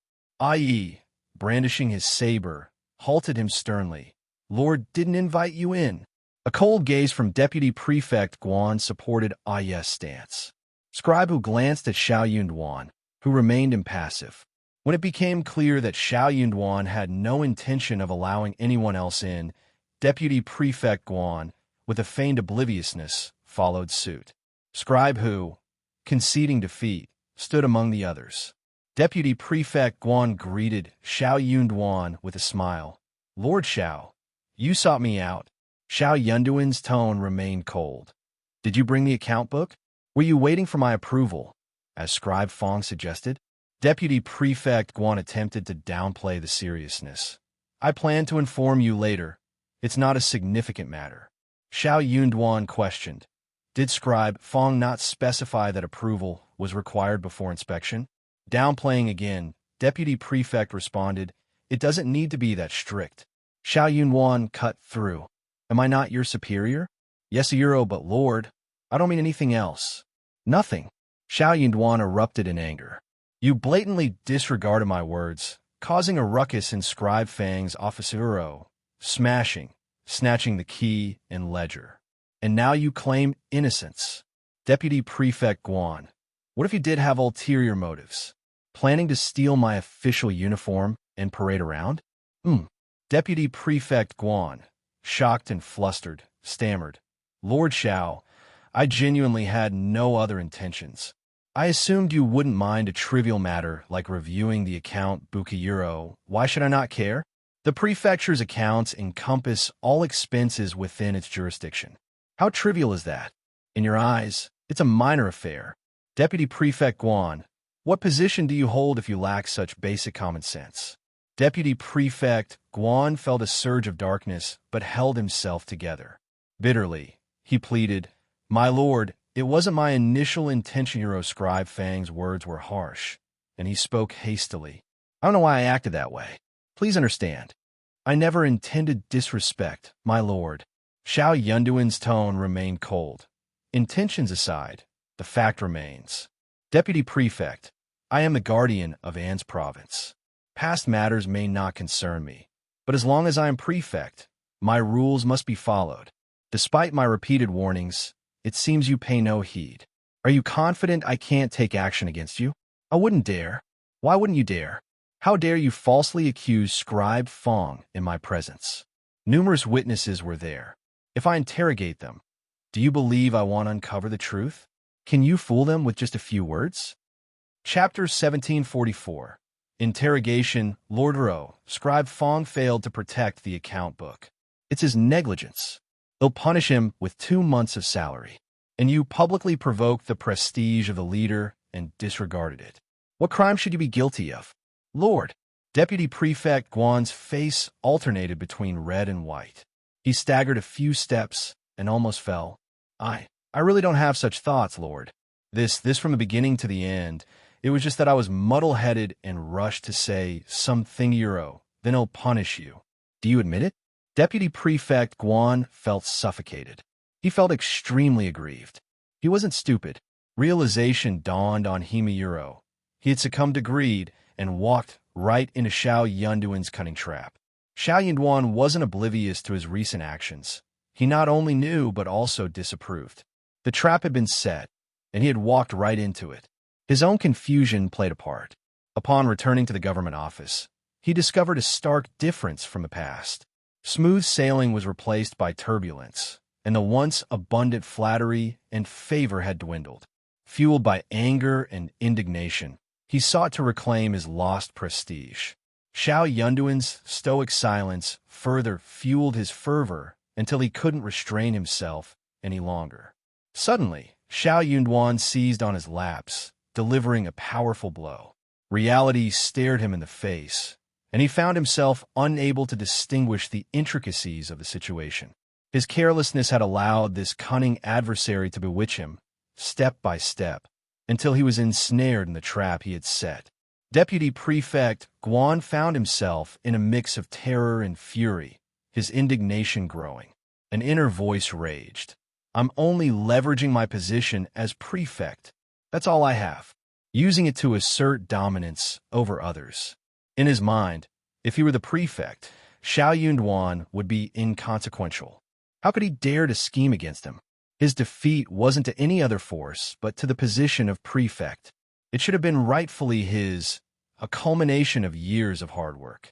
Xiao Yunduan had snatched away the seat that should have been his, intending to degrade him in the process. Ill heed my lord's words, Xiao Yunduan retorted. You're not heeding me. You're adhering to court rules. Punishment will follow the rules, and any repeat offenses will face harsher consequences. As long as you fulfill your duties and stay loyal to the court, I won't mistreat you. However, misuse of power, deception of superiors and subordinates, baseless deceit, exploiting seniority, or any act betraying the government or me will not go unpunished. The scribes, both inside and outside the room, absorbed the stern words in silence, their heads bowed like cicadas in winter. Especially those harboring ulterior motives, they dared not even breathe audibly, fearing Xiao Yunduan might dredge up their past actions. Deputy Prefect Guan faced 6 months of punishment, with crucial responsibilities transferred to someone else. Reporting directly to Xiao Yunduan meant essentially taking over Deputy Prefect Guan's authority. Henceforth, Deputy Prefect Guan wielded no genuine power. This incident served as a stark reminder for the Scribizero they were now under the authority of Lord Xiao in the government office. Rules were to be followed, and the past held no weight. Deputy Prefect Guan no longer held the final say. Xiao Yunduan took decisive action, expelling only those directly involved Euro scribe who, the key snatcher, and Deputy Prefect Guan's enthusiastic Lakizero from the government office. Amidst tearful pleas, Xiao Yunduan remained indifferent, instructing the bailiffs to escort them out. An official notice was promptly displayed, outlining the reasons for their dismissal, aimed at preemptively curbing any potential rumors from circulating beyond the office's confines. Chapter 1745. Zhao Shu is here in reality. They likely lack the courage to do so. Crossing the prefect lord would undoubtedly lead to unfavorable consequences. Deputy Prefect Guan remained silent, not uttering a word on their behalf. It wasn't that he had no desire to speak up.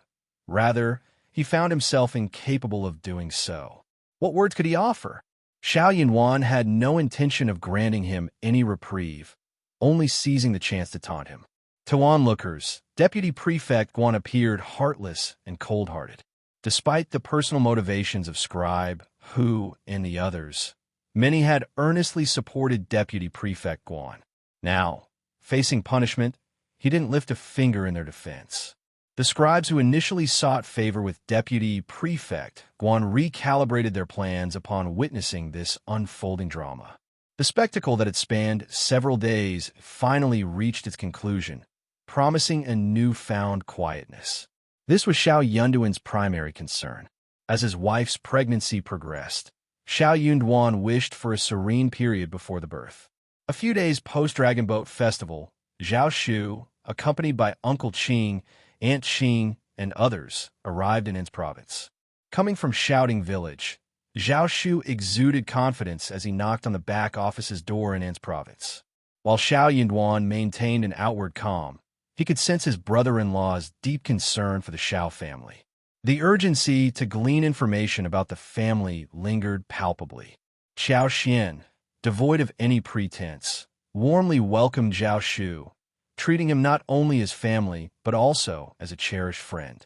Zhao Shu was elated, going out of his way to be attentive and pleasing towards Xiao Xian. While not inherently scheming, he recognized that winning Madame Xiao's favor would pave an easier path to communicate with Lord Xiao. Preemptively, before any inquiries, Zhao Shu shared updates on the Xiao family situation and handed over a letter from the family's first section. Xiao Xian and Xiao Yunduan, after reading the letter, found reassurance in the knowledge that all was well back home. Ms. Fang's joy upon learning of Xiao Xian's pregnancy prompted her to seek blessings at the temple. The letter emphasized Xiao Yunduan's responsibility in caring for Xiao Xian during her pregnancy. Expressing familial concern, the letter urged them to prioritize their well-being, emphasizing that nothing outweighed the importance of their lives. In case of any adversity, they were instructed to prioritize their safety. Xiao Xian and Xiao Yunduan exchanged perplexed glances. The letter Yuezheng Xiao brought back made no mention of An's province. Given the distance, it seemed implausible that their families could be aware of the situation there. Yuezheng Xiao was known for his reserved nature. Xiao Yunduan turned to Zhao Shu, questioning, "What does our family know about An's province? How do they find out?" Annoyance crept into Zhao Shu's tone. "Elder brother Xiao, sister-in-law, it wasn't me. I swear Uncle Qing, Aunt Qing, and brother Yuezheng, none of them spilled a word. It's all Xiao Lulang. Only he has a loose tongue. Only he understands the Euro. Xiao Xian and Xiao Yunduan shared their frustration, muttering, "Him again." As a cultivated talent, Xiao Lulang's expanded social circle likely contributed to his newfound connections. Being cousins, he and Xiao Yunduan were perceived as amicable, making him a likely source of information for outsiders. Chapter 1746. Discussion in the village. It wasn't surprising that Xiao Lulang, being more well-connected, possessed additional information. However, anything that escaped Xiao Lulang's lips was bound to be framed in a manner disadvantageous to the first section of the family. Indeed, that turned out to be the case. Upon receiving Xiao Yunduan's letter, announcing his appointment as the prefect of An's province, the entire family and villagers celebrated. Becoming officials in the capital and local areas was a cause for joy, especially when the role was as prestigious as a prefect, surpassing even that of a county magistrate. Yet, Xiao Lulang created a commotion, asserting that Xiao Yunduan must have offended someone within 500 meters of the capital, leading to his exile to An's province. In official terms, this was labeled as exile. Upon reflection, the capital was directly under the emperor's purview. Every official aspired to serve there, putting forth their best efforts to secure a position. The idea of willingly leaving the capital seemed preposterous. Moreover, An's province wasn't just any placero. It was described by Xiao Lulang as a den of devils, a remote village plagued by bandits. Painting a grim picture, Xiao Lulang, along with third uncle and Ms. Ma, painted a vivid, though entirely fictional, portrayal. According to them, Xiao Yunduan and Xiao Xian were enduring a wretched life in An's province, their heads in constant jeopardy. Third uncle compassionately suggested to eldest uncle that Xiao Yunduan and Xiao Xian should return. He argued that Xiao Yunduan, having offended the capital's nobles, faced exile to a perilous location, signaling the end of his official career. In their view, resignation and prompt return seemed the prudent course. Why risk a terrible fate in a place like An's province? Eldest uncle found himself succumbing to internal panic, swayed by third uncle's arguments.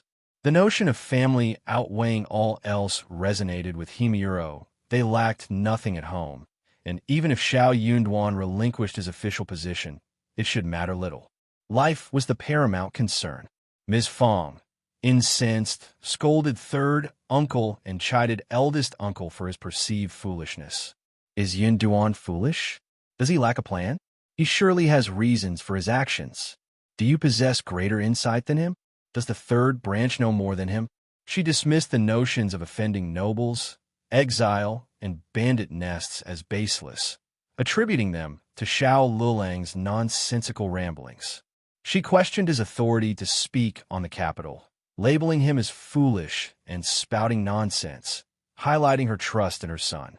Xiao Lulang, recognizing Ms. Fang's displeasure, capitalized on the situation, fueling unfriendly rumors in neighboring villages. The first section of the Xiao family had led Shouting Village to prosperity, with the surrounding villages benefiting from the trade of potatoes, tea leaves, cassavas, and more.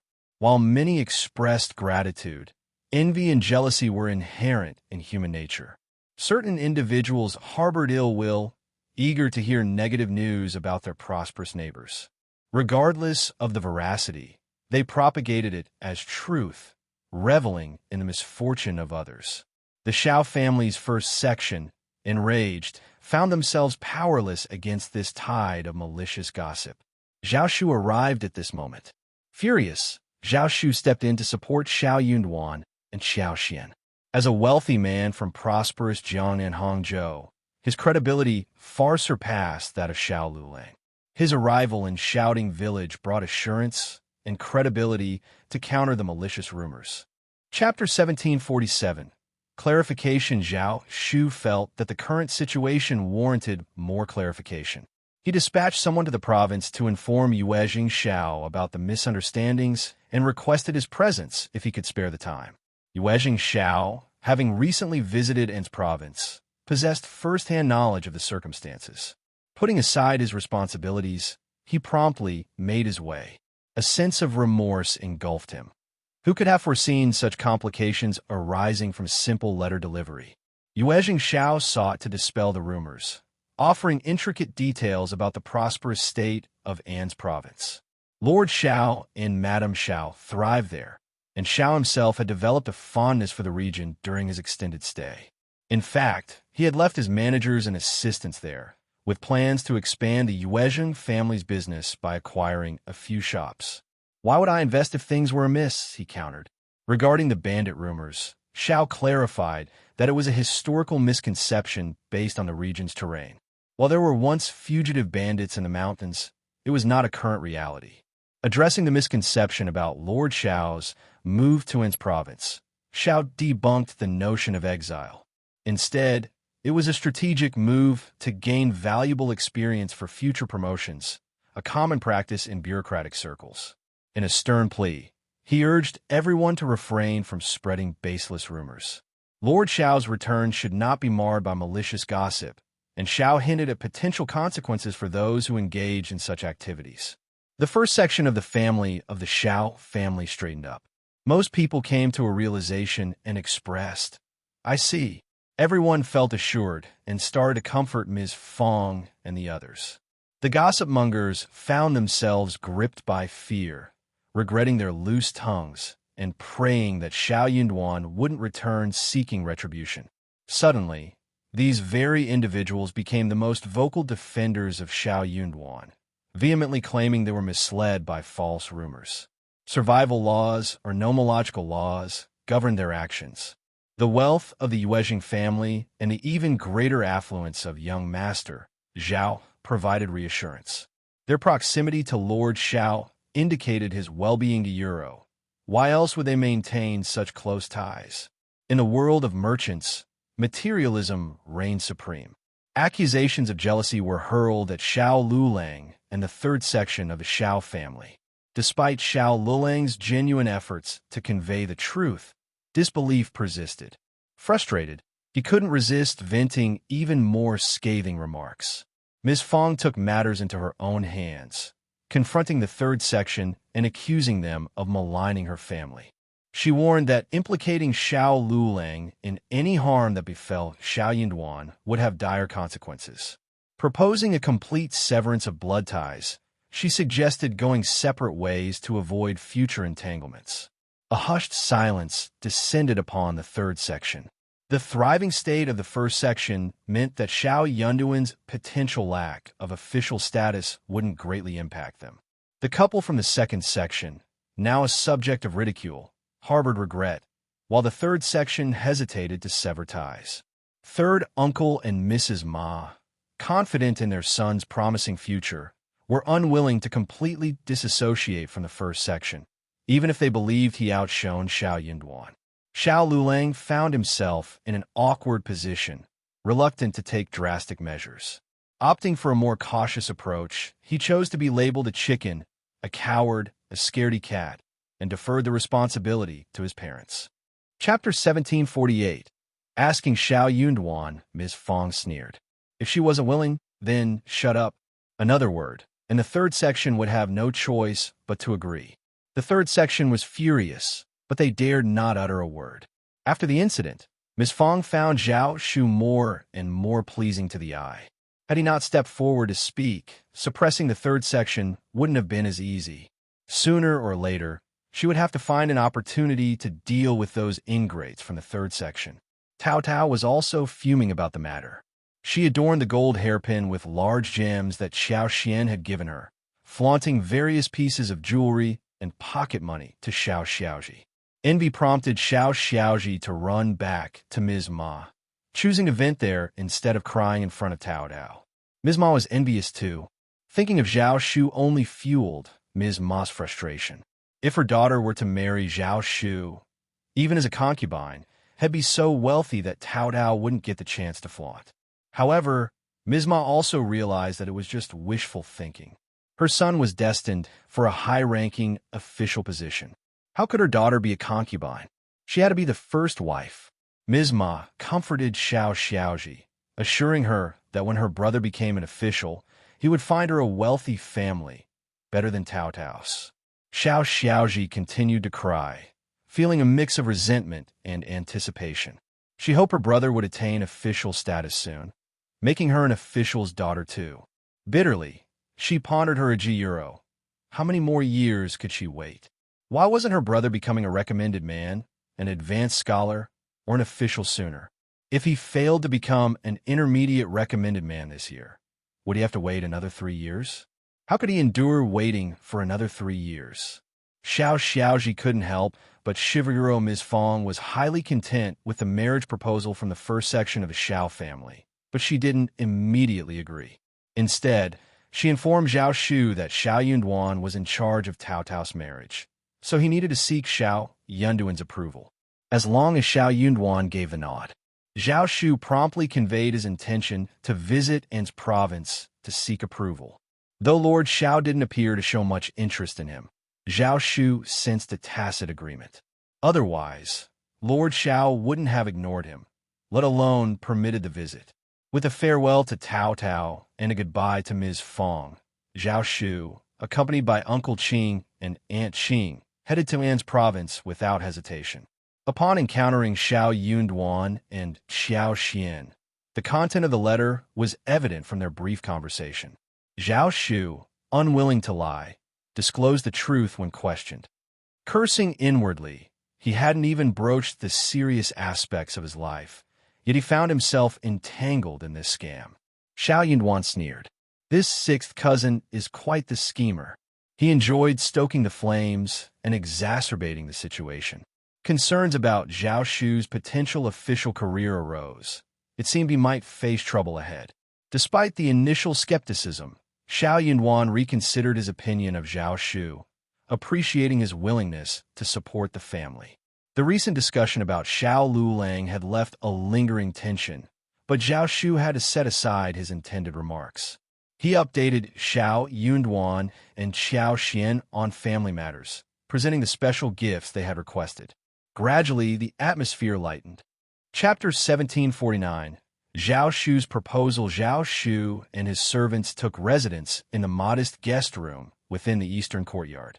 Xiao Xian, upon learning of his arrival, instructed the kitchen to prepare a few extra dishes and extended an invitation for dinner to Zhao Shu. The family harbored no reservations toward Zhao Shu.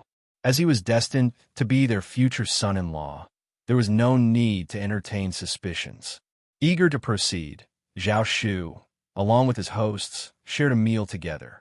As they sat in the parlor sipping tea, Zhao Shu finally rose, offering a deep bow to Xiao Yunduan and Xiao Xian, and broached the subject of marrying Tao Tao to Xiao Yunduan. The air froze. Xiao Yunduan raised his eyebrows. Xiao Xian looked at him and then at Zhao Shu and smiled. She didn't say anything. She knew very well what her husband was thinking. This matter had been going on for so long. It was time for an outcome. Otherwise, it would be unfair to Zhao Shu and Tao Tao. It wasn't that her husband held any disdain for Zhao Shu, but he found it difficult to part with his only sister.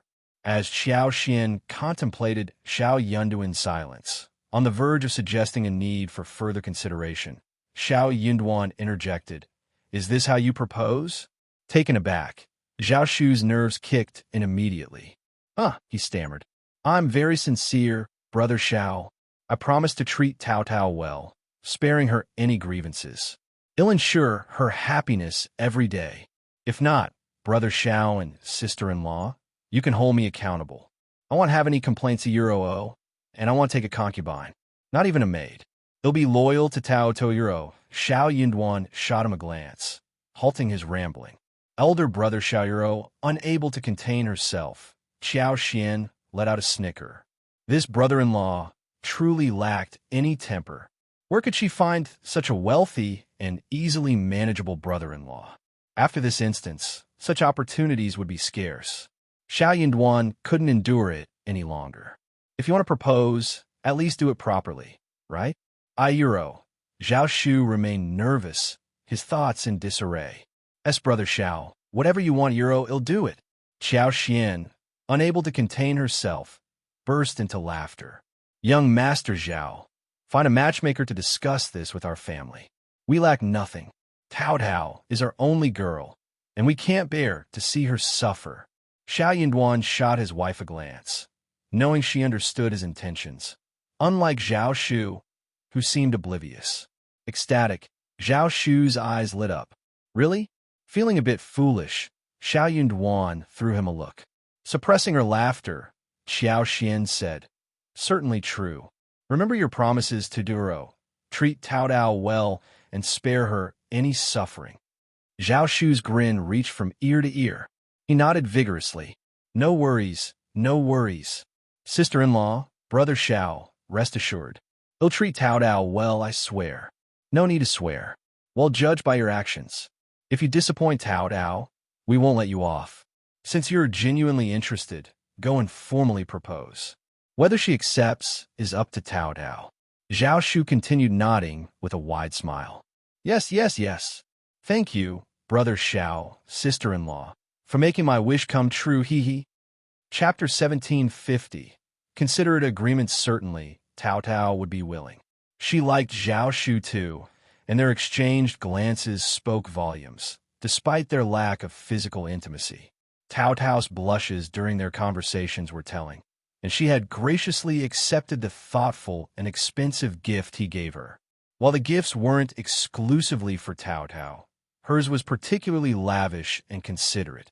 If it were intended for her alone, she might have hesitated. In return, Tao Tao had gifted him with various food specialties. Although he secretly desired items like a handkerchief or pouch, he refrained from asking, understanding that such gifts were not easily given by girls. Her restrained nature only deepened his admiration. Even Aunt Qing and Uncle Qing praised her for understanding boundaries. Once engaged, they would be family, eliminating the need for such reservations. If he expressed his desire for a handkerchief or a sachet, would Tao Tao willingly provide them? He had carefully chosen many gifts for her, investing considerable effort. Surely, Tao Tao would appreciate them. Not only could he freely exchange gifts with her, but they would also have the opportunity to converse privately. Perhaps he could even touch her Hansiyuro. Surely, Tao Tao wouldn't object, right? The more Zhao Shu dwelled on these thoughts, the more delightful they became. He couldn't help but break into a foolish, happy laugh. His expression was too obvious. Xiao Yunduan raised his eyebrows and got very angry. Xiao Xin coughed and said to Zhao Shu, "Young Master Zhao, you must be tired from the journey. Go back and rest." All right. I won't disturb your rest. Don't worry, elder brother Xiao and sister-in-law. He'll get some matchmaker to propose tomorrow." With a smile, he added, "I'll go too." Xiao Xin found it funny, thinking that he was not tired at all. Zhao Shu left happily. His feet felt light, as if he was floating in the air, feeling refreshed. What he had pondered for so long was finally materializing. After a prolonged period of weighing pros and cons, he could finally find solace. The weather was truly splendid. The moon shone brightly, and the stars scattered across the sky. Upon Zhao Shu's departure, Xiao Xian couldn't contain her laughter. She cast a playful glance at Xiao Yunduan and remarked with a smile, "From now on, you ought to treat young Master Zhao even better. After all, we're family." Xiao Yunduan sighed and took hold of Xiao Xian's hands. Reflecting on the swift passage of time, he mused, "Tao Tao, in my mind, remains petite and young. I never expected her to be betrothed so swiftly. I hope Zhao Shu keeps his word and treats her well." Xiao Xian smiled gently. "Young Master Zhao seems genuinely caring. Our Tao Dao is a wonderful girl, and their future should be bright. Moreover, with my husband by their side, there will be an added layer of protection." Rejuvenated, Xiao Yunduan smiled at Xiao Xian. "For the sake of my wife, our children, and our family, I must persevere. At the very least, he needed to continue his official duties, accumulate experience and merits, secure a higher position before contemplating other plans." Xiao Xian chimed in, "It's not as dire as it seems. Even if my husband were to retire from officialdom, with our current wealth, no one could intimidate us. No need for him to burden himself excessively." Xiao Yunduan laughed, drew Xiao Xian close, and planted a gentle kiss on her. "I know what I'm doing. Don't fret. My heart will Akihiro." The two shared a smile, and Xiao Xian's heart softened as she nestled into his embrace. Time flew by swiftly. Tao Tao was on the verge of marriage, and they were soon to be parents. Chapter 1751. Excited Zhao Shu was overflowing with joy, so much so that he couldn't sleep a wink that entire night. Uncle Qing and Aunt Qing shared in his happiness. Witnessing his excitement, they found themselves torn between laughter and tears. Anxious to make preparations, Zhao Shu needed to return to Yuzhong the following day. While not as prosperous as Jiangnan, Yuzhong, being a provincial city, offered access to goods from both the north and south. The marriage proposal was merely the beginning. The actual purchases would take place in Yuzhong. Afterward, he planned to acquire a spacious house in Yuzhong province. This would not only serve as a convenient residence for him and Tao Tao, but also accommodate the betrothal gifts he had prepared in Jiangnan.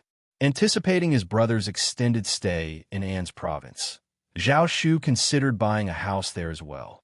When Xiao Yunduan settled down, Zhao Shu envisioned picking up Tao Tao and her mother to visit and stay for a while. Surely, Tao Tao would be delighted, earning praise from her mother-in-law. Amidst his joyous planning, Zhao Shu overlooked the fact that his future mother-in-law was the Lord's biological Sonayuro, an official in An's province. It only made sense to stay with his biological son, not in a house bought by his son-in-law. Xiao Xian advised Zhao Shu to rest for a couple of days before departing, and Xiao Yunduan shared a few words with him. While Zhao Shu was eager, he realized he was fatigued from the lengthy journey. Besides, given the care shown by fifth brother and fifth sister-in-law, he decided to grant them some face. Indeed, young Master Zhao was taking a proactive approach, having already adjusted his way of addressing Xiao Yunduan and Xiao Xian as fifth brother and fifth sister-in-law. Xiao Yunduan was momentarily surprised by the change, but he neither corrected nor offered any suggestions. Instead, he silently consented. Feeling increasingly self-assured, Zhao Shu's self-importance grew. Xiao Xian chuckled in worldly euro. This Zhao Shu was truly entertaining. Having spent 2 days in An's province, Zhao Shu embarked on his journey to Yuzhong, serving as a messenger for Xiao Yunduan and Xiao Xian. Ecstatic, Zhao Shu set off without the accompaniment of Aunt Qing and Uncle Qing. They watched with smiles, sighing with relief. Young Master's marriage is finally settled. Shortly before the new year, the clan leader sent a letter urging Zhao Shu's swift return to Euro for no reason other than his impending marriage. Since Zhao Shu's adoption, numerous individuals within the clan eyed his marriage prospects. The threshold of the clan leader's family was nearly worn down. The clan, relatives, and friends were all fervently eager to share potential matches for Zhao Shu. After all, the wealth of Zhao Shu's family, bereft of direct elders, was immense. Just the 100,000 mu of mulberry fields alone generated an annual income of 700,000 to 800,000 taels of silver euro, a staggering wealth that many dared not imagine. Success in marrying into the family would make the in-law family Zhao Shu's closest relative and elder. This opportunity promised newfound prosperity, tempting many. The patriarch's daughter-in-law, faced with the realization that her maternal family lacked a suitable girl for marriage, was on the brink of despair. She had missed a golden opportunity and was determined to rectify it. Who wouldn't be enticed by such a favorable arrangement? Now, with nothing else to occupy her thoughts, the patriarch's daughter-in-law resolved to assist anyone willing to offer sufficient benefits. Chapter 1752. Dumbfounded, she accused Zhao Shu of being overly petty. In a logical sense, Zhao Shu had adopted the patriarch's late younger brother, making the patriarch's family his elders. Therefore, it was only fair for him to delegate responsibilities to manage his business. However, Zhao Shu remained adamant, even resisting the pressure from the clan. He hadn't returned, making it inappropriate to press the matter further. This time, they called him back for 2 reasons: his impending marriage and the desire to intervene in his business affairs. Even if they had parted ways, they were still his elders. When the time came to reprimand him, he would have to show some deference. The Zhao family clan buzzed with activity, resembling a revolving door or a game of musical chairs. The patriarch's wife assumed an air of importance, as if she held Zhao Shu's family matters in her grasp. Upon Zhao Shu's return, his eyes gleamed upon hearing the patriarch and his wife discussing the marriage. Feeling slightly embarrassed, he smiled and admitted, I originally planned to inform you about this upon my return. I've taken a liking to a girl and was about to propose. The patriarch and his wife were taken aback, exchanging astonished glances. This person had actually set his sights on someone outside the clan? Unthinkable. He couldn't possibly do this. Quickly, the patriarch's wife interjected, Shu, you're still young and inexperienced. The world can be treacherous, and with your family's wealth, you need to be especially cautious outside. Who knows if others have their eyes on your assets? Falling prey to those with ill intentions could lead to trouble. The patriarch nodded in agreement. Zhao Shu felt displeased upon hearing this. He swiftly clarified, Auntie, you've misunderstood. The girl I like comes from an exceptional family. Her brother is the newly appointed primus by the emperor this year. He currently holds the position of a fifth-ranked minister counselor in the Ministry of Revenue in the capital and enjoys favor from the emperor and the crown prince. How could such a family not be esteemed? The patriarch's wife froze in surprise. However, the patriarch's expression soured. Did that girl personally confirm this? Something doesn't add up. While I may not be well-versed in bureaucratic matters, don't all new primuses join the Hanlon Academy initially? It takes several years to progress to the 6 divisions, right? Moreover, attaining the 5th rung Kyuro, this is a significant official position. How could one suddenly rise to such a rank? The patriarch's wife chimed in, Exactly. It's obvious that this is a fabrication.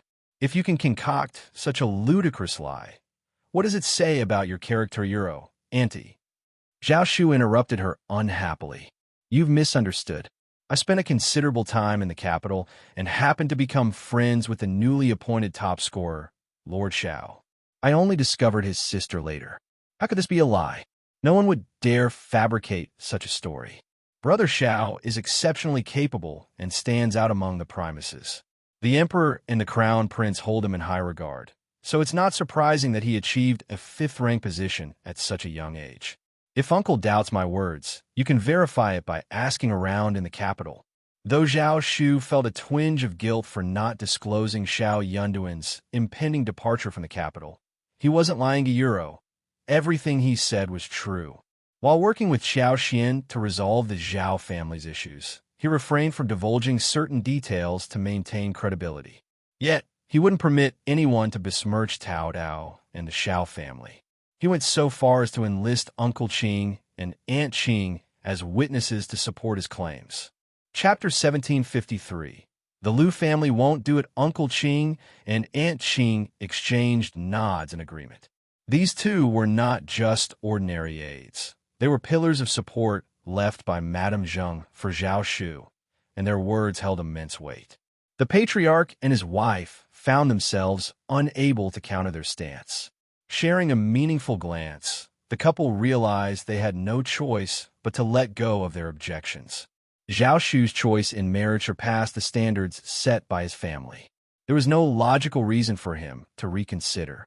Besides, given the prospective spouse's popularity with the crown prince and the remarkable achievement of being a 5th-grade official at such a young age, Zhao Shu's future seemed boundless.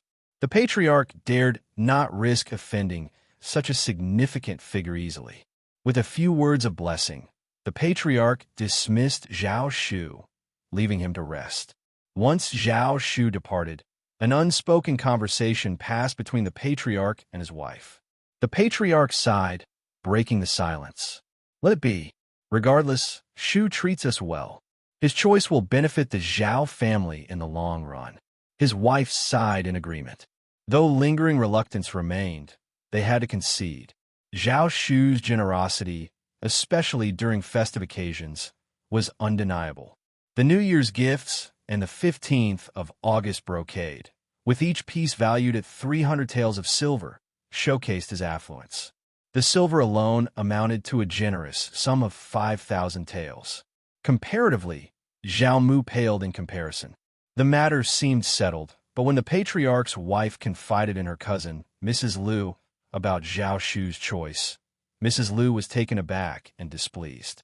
Initially confident in the match, Mrs. Liu had assumed Zhao Shu, with no other elders to consider, would naturally heed the suggestions of the patriarch and his wife. She had already envisioned the calculation of Zhao Shu's assets. Mrs. Liu had meticulously planned everything.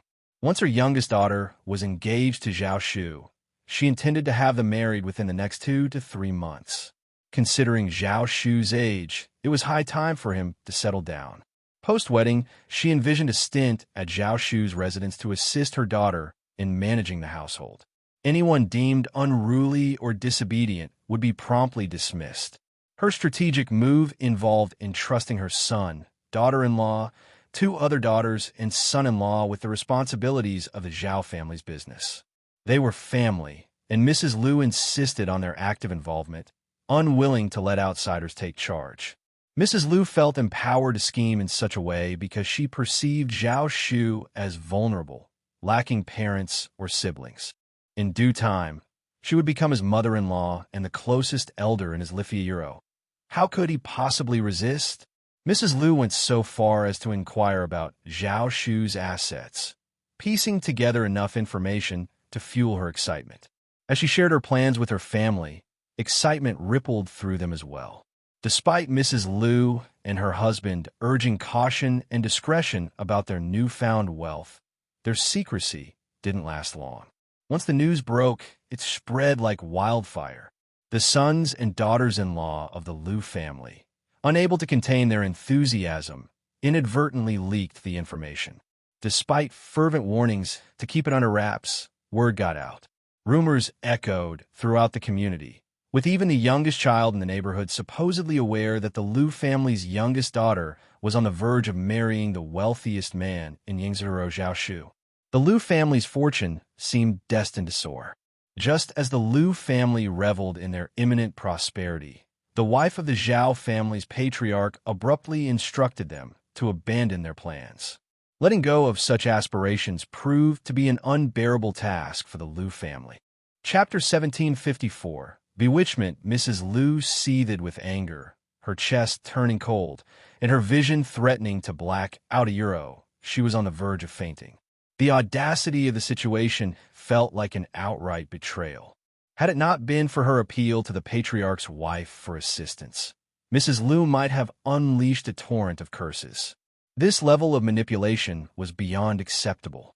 The Liu family had meticulously prepared for the alliance, and the sudden change was utterly unjustifiable. The patriarch's wife's directive to forget it sounded absurd. How could they simply erase such elaborate plans? The shame would be insurmountable, tarnishing their standing with relatives, friends, and neighbors. Suppressing her fury, Mrs. Liu shifted tactics to sway the patriarch's wife. Her reasoning was sound euro. Marrying her daughter to Zhao Shu promised far greater benefits for the patriarch's family. Mrs. Liu made a generous promise, emphasizing the potential advantages for both families. She insinuated that when the time came, members of the patriarch's family could actively participate in managing Zhao Shu's assets. It seemed like a win-win situation. Although tempted, the patriarch's wife hesitated. Instead of immediate agreement, she approached Zhao Shu, subtly suggesting that he involve her 2 sons, brothers, and nephews in their plans. Zhao Shu found the suggestion distasteful. Flatly refusing, he clarified that while Uncle Qing could arrange suitable positions for them, adherence to rules was non-negotiable. Not everyone could become a manager, let alone assume a chief managerial role right from the start. Even if they contributed, their progress would align with the natural course of their abilities euro. While Zhao Shu wasn't deeply involved, he adhered to the principles instilled by his mother, Madame Zheng. This approach mirrored the rules governing the businesses under his control and those of the Zheng family in the past. Unyielding in his commitment, he refused to compromise for anyone. This stance deeply displeased the patriarch's wife. In her view, her 2 sons being Zhao Shu's cousins, deserved to be chief steward from start. How could Zhao Shu audaciously delegate such responsibilities to his subordinates? As for her brothers and nephews from her maternal family, she knew their disposition well. Accustomed to being landowners with over 300 mu of land in the countryside, they were used to the roles of old masters and young masters. The notion of starting from the bottom seemed preposterous to them. They envisioned a life of prosperity and leisure, not hard work. If Zhao Shu had the compassion, a place in his heart for his aunt, he could have let them oversee matters and assigned a deputy to handle the practicalities. Yet he refused outright. The patriarch's wife, swayed by Mrs. Lu's enticement and fueled by dissatisfaction, sought solace in discussions with Mrs. Lu. Having gathered information from various sources, she knew Zhao Shu's resolve to marry into the Shao family was unwavering. Fueled by discontent and anger, she began entertaining malicious thoughts. Her first scheme involved orchestrating a chance encounter between Miss Lu and Zhao Shu. A carefully arranged meeting could create an illusion of fate, fostering love at first sight. Assuming Miss Lu presented herself as a delicate beauty, coupled with the orchestrated encounter, there was a chance Zhao Shu might be swayed. In an unexpected turn, Zhao Shu sprinted away at the sight of the seemingly serendipitous meeting, petals falling from the sky like discarded dreams. Chapter 1755. Scheme failed. Miss Lu, being a girl, couldn't shake off her shyness. Despite the awareness that the entire affair reeked of manipulation, she still harbored the romantic notions of a young girl. Unexpectedly, before she could approach Zhao Shu, he likely barely glimpsed her face. He only registered a rose-red embroidered dress before swiftly turning on his heels and running away. Left behind in embarrassment, Miss Lu, who was meant to coincidentally encounter Zhao Shu, returned home in tears. Overwhelmed by sadness and shame, she felt thoroughly humiliated, much to the fury of Mrs. Lu. In reality, Zhao Shu hadn't dwelled much on the incident. He was simply exercising caution. While strolling through the plum trees, he spotted a girl in vibrant attire. Sensing a potential gossip risk, he opted for a hasty retreat to avoid implicating her reputation. A gentleman at heart, he wouldn't indulge in wicked actions. Creating a convincing coincidental encounter required meticulous planning and timing. Missing an opportunity meant the task would become exponentially more challenging. Being both affluent and socially sought after, Zhao Shu juggled numerous engagements daily, especially with his impending marriage to the prominent Shao family in the capital. The patriarch's wife aimed to orchestrate another meeting between Zhao Shu and Miss Lu, but time slipped away. With Zhao Shu's imminent departure to the capital after the first lunar month, the patriarch's wife felt a sense of urgency. Though conflicted, Mrs. Lu, resolute and unyielding, persisted in her quest to rectify the situation. While not an original strategy, its success, if achieved, would be an undeniable victory. Zhao Shu would find it impossible to renege on his commitment. Both the Lu family and the patriarch's wife were resolute in ensuring Zhao Shu didn't backtrack on his commitment. The patriarch's wife, although initially hesitant, harbored fears of failure and potential future animosity from Zhao Shu. On the other hand, Mrs. Lu, driven by determination, relentlessly persuaded and urged the wavering patriarch's wife until she succumbed. Opting for a seemingly easier route, the patriarch's wife clandestinely instructed her son to accompany Zhao Shu to gatherings and ensure he consumed enough alcohol to induce inebriation. It was a calculated move, anticipating that something would transpire in such a vulnerable state. Moreover, the blame could conveniently be shifted to Zhao Shu. If her son claimed ignorance due to intoxication, Zhao Shu would find it challenging to defend himself. This would leave him beholden to Miss Lu and susceptible to any request the Lu family made. Contrary to expectations, Uncle Qing, Aunt Qing, and the others maintained exceptional vigilance, heeding only Zhao Shu's directives. Furthermore, Zhao Shu was cautious about alcohol, never allowing himself to get drunk in unfamiliar settings. His mother, Madame Zheng, had instilled in him the risks involved, particularly in their line of business, where one couldn't afford to be inebriated and prone to potential manipulations. Drinking and socializing were integral to their business interactions, making sobriety imperative to avoid the pitfalls of signing contracts or being deceived while intoxicated. Zhao Shu, therefore, refrained from getting drunk outside, even during gatherings.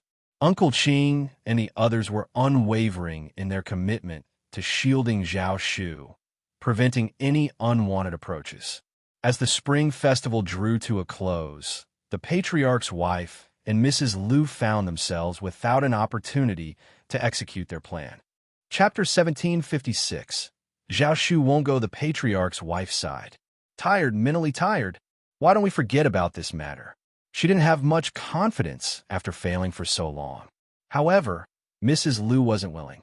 She was also distraught and depressed, but at the thought that she could have a fortune if she worked harder, she felt that she could do it again. Mrs. Liu's family was having a banquet.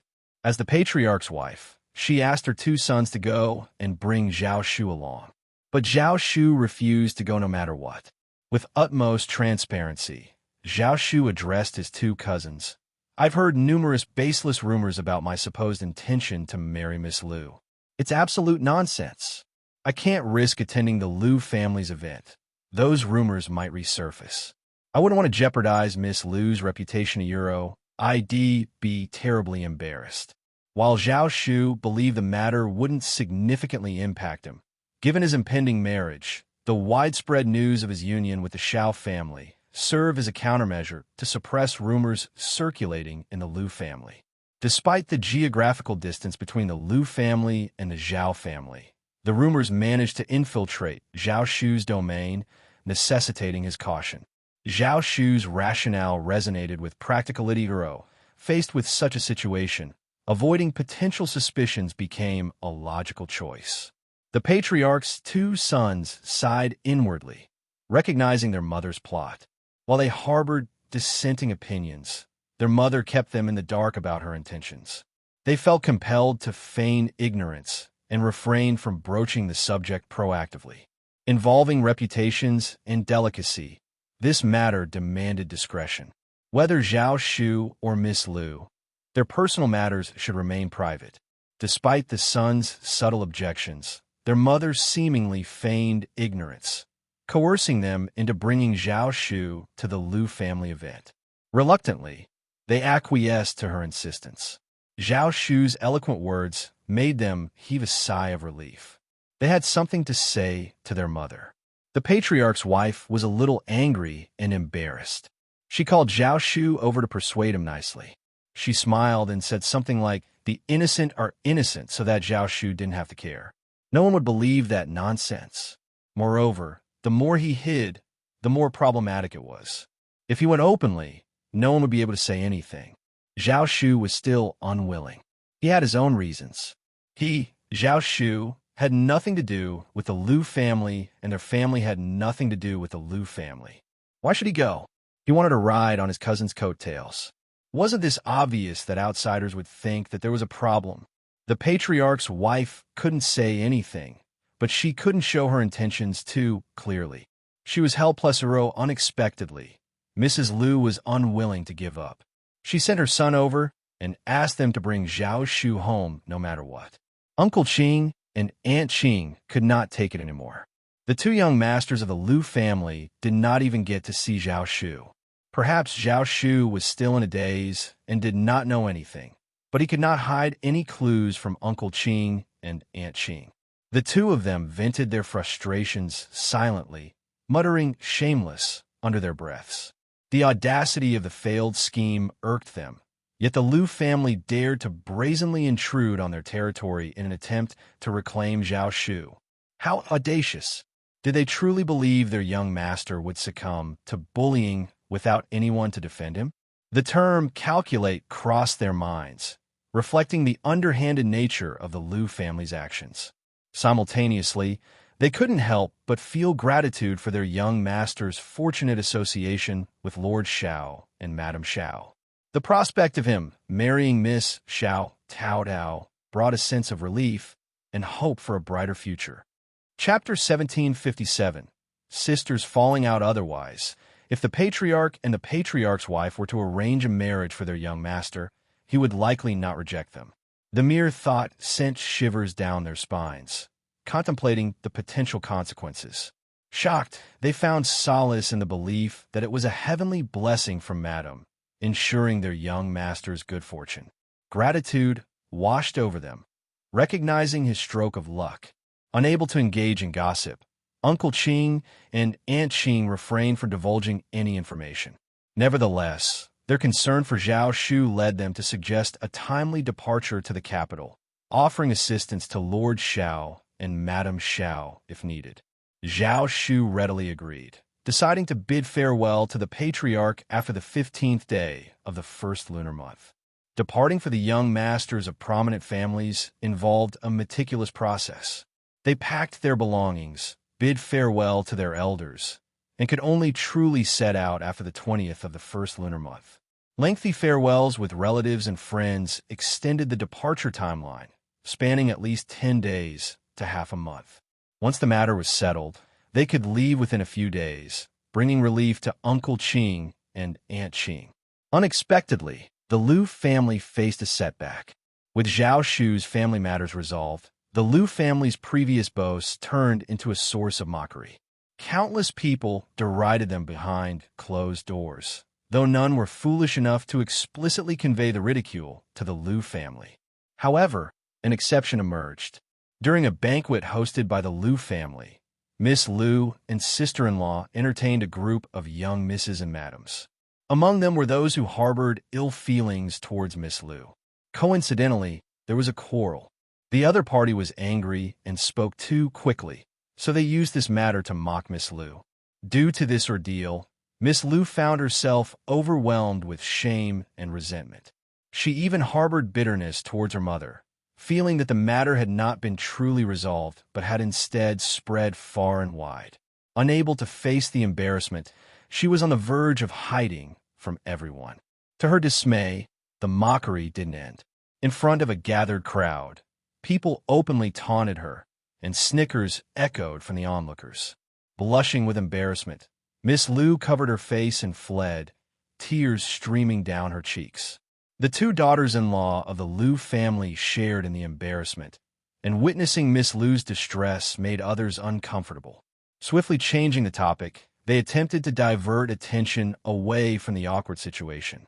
While the incident was promptly suppressed at the banquet, whispers lingered as some couldn't resist discussing it in hushed tones afterwards. After the banquet, news of the embarrassing incident spread throughout the Liu family, leaving everyone disgruntled. To everyone's shock, Miss Liu, overwhelmed by embarrassment, attempted to hang herself. Fortunately, her vigilant maidservant intervened in time, saving her from harm. Mrs. Liu, deeply distressed, held her daughter close, tears streaming down both their faces. Overwhelmed with grief and anger, Mrs. Liu directed her frustration towards the patriarch's wife and sought answers from his Zhao family. In her pursuit of justice, she decided to expose the matter. Exasperation fueled a heated argument between the patriarch's wife and Mrs. Liu, resulting in an irreparable rift in the relationship between the cousins. Mrs. Liu, fueled by resentment and an unwavering determination, refused to back down. The thwarted outcome with the patriarch's wife only intensified her resolve. At this point, retreating would mean forfeiting everything. She believed that by pressing forward, there might still be a chance. The commotion extended to the Zhao family clan, eliciting the patriarch's ire. Frustrated, he vented his complaints to his wife, realizing that the matter needed resolution. Summoned amidst the chaos, Zhao Shu arrived, wearing a perplexed expression. Mrs. Liu, however, didn't want to strain her relationship with him. She refrained from holding on to him, seeking a more diplomatic approach to address the unfolding situation. Chapter 1758. Anyway, no Mrs. Liu, however, continued to insist, pressuring the patriarch's wife and claiming that she had been promised Zhao Shu for her youngest daughter. This rumor had already spread, tarnishing her daughter's reputation, and now the Zhao family was demanded to provide an explanation. She hinted strongly that Zhao Shu was intended for her daughter's hand in marriage. Zhao Shu's expression darkened. The patriarch's wife, caught off guard by the unfolding situation, was filled with regret. Despite Mrs. Lu's accusations, she vehemently denied any such promise.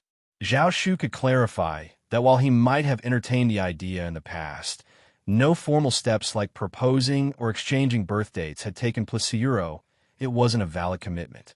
Mrs. Lu persisted, trusting the relationship between her and Madame Zhao, cousins with a supposedly strong bond. She accused Madame Zhao of betrayal, claiming her daughter's tragic fate was a result of deception. An explanation was demanded. The elders of the Zhao clan disapproved, casting judgmental looks at the patriarch and his wife. The gravity of the situation threatened the family's reputation. As tension escalated, the patriarch silently cursed, realizing the potential consequences.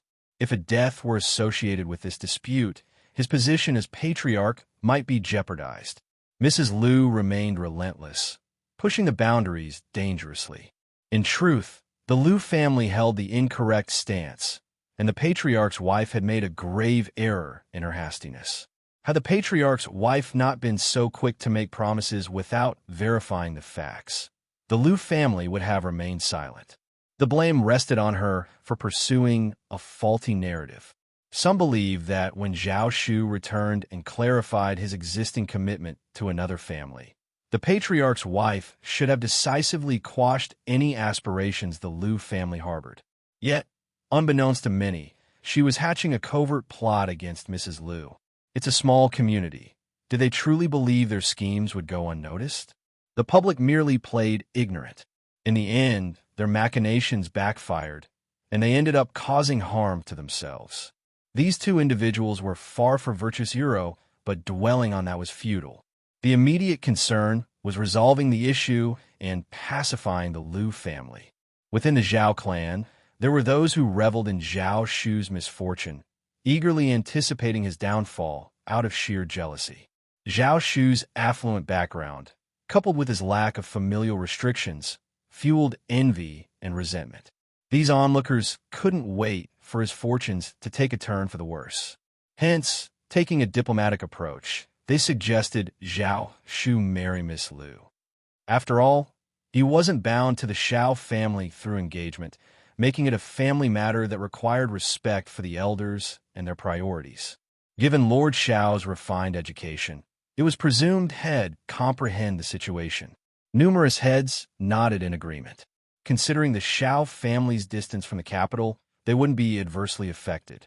The Lu family, however, was in a different predicament. Should any harm befall Miss Lu due to this dispute, the Zhao family's reputation would suffer, impacting them all. The patriarch and his wife gazed at Zhao Shu, hopeful. Mrs. Lu, even more self-satisfied, declared it as the optimal solution.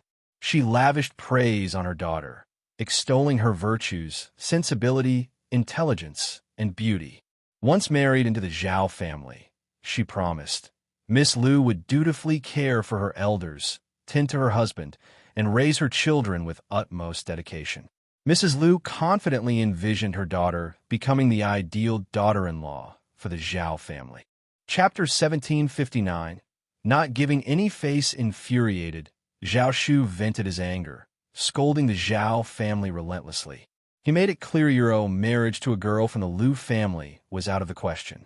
His commitment lay with the Shao family, and he was adamant about reporting to the patriarch and formalizing the betrothal. No other family would be part of his matrimonial plans.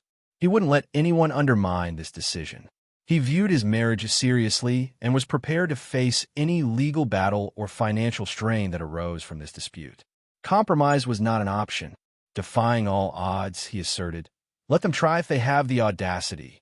Frustrated at the absurdity of treating his marriage as a jest, Zhao Shu declared he'd start his own family if the Zhao family held such a stance. As Zhao Shu cursed, Mrs. Lu's face fluctuated between red and white. Panic seized many members of the Zhao family as they attempted to pacify him. How could they utter such words? The Zhao family had no reason to dislike him. His generosity during the new year, showering elders' families with gifts exceeding 1,000 taels, was a testament to his affluence. The family could live comfortably for a year with just his New Year's offerings. No matter who opposed him, the god of fortune seemed to favor him. Rich, influential, and well-connected, Zhao Shu was beyond the Zhao family's control unless he willingly yielded. Mrs. Liu, humiliated and desperate, resorted to threatening her daughter's life once more. Unfazed, Zhao Shu sneered and retorted, "How is that my problem? I don't even know you. Find whoever you want. I couldn't care less." Mrs. Liu nearly fainted from the intensity of her anger. The patriarch and his wife wore expressions of extreme displeasure. Zhao Shu showed no regard for their authority. Observing their evident fury, Zhao Shu took a measure of satisfaction. His substantial wealth, though disposable, wouldn't be spent on tolerating their bullying. Despite belonging to the same clan, he drew a line at being coerced into unwanted commitments. He asserted firmly, "Let's be clear, Euro. I won't marry this girl, no matter which family she belongs to. Who dared to scheme behind my back? And how did you bring her here? Sort out sending her back." His words aimed solely to repel and disgust them. Mrs. Liu, infuriated, nearly spewed blood as she scolded the patriarch's wife for implicating her in the responsibility. The two women engaged in a heated argument, teetering on the verge of physical confrontation if not for the onlookers. Unyielding, Zhao Shu held his ground, and Mrs. Liu clung to the patriarch's wife, almost driving her to insanity. Ultimately, the patriarch's wife offered a substantial monetary compensation to the Liu family, taking full blame and framing it as a misunderstanding that tarnished Miss Liu's reputation. The Liu family reluctantly relented. Despite his dissatisfaction, Zhao Shu's defiance left the Zhao family with limited options. What else could they do? Refusing marriage, Zhao Shu remained beyond the Zhao family's control. As for the Liu family and the patriarch's family, their interactions were virtually non-existent. Annoyed by the clan's interference, Zhao Shu reported to the elders and departed within a few days. His business in the south faced delays, and upon reaching the capital, he discovered that Xiao Yunduan and Xiao Xian had already left for An's province, leaving Zhao Shu somewhat regretful. Nonetheless, since he was already in the capital, he decided to inspect their properties on behalf of Xiao Yunduan and Xiao Xian. Chapter 1760. Preparing to propose marriage, and so, Zhao Shu made his way to the manor in Cloudwater Town, engaging in a conversation with the manager. He provided instructions on various matters, assisted in resolving a minor issue, and gathered some information in the capital before departing. Originally bound for An's province, halfway there, he found himself reconsidering. A stronger desire drew him towards Yuzhong. Changing course, Zhao Shu headed straight to the first section of the Xiao family in Shouting Village. After spending some time in Shouting Village, he proceeded to An's province to formalize the marriage proposal. Securing a promise from Xiao Yunduan, he happily returned to Shouting Village. As for the events in the Zhao clan's hometown, Zhao Shu kept them tightly concealed, deeming it unnecessary to disclose. He had assured the Xiao family, so why complicate matters?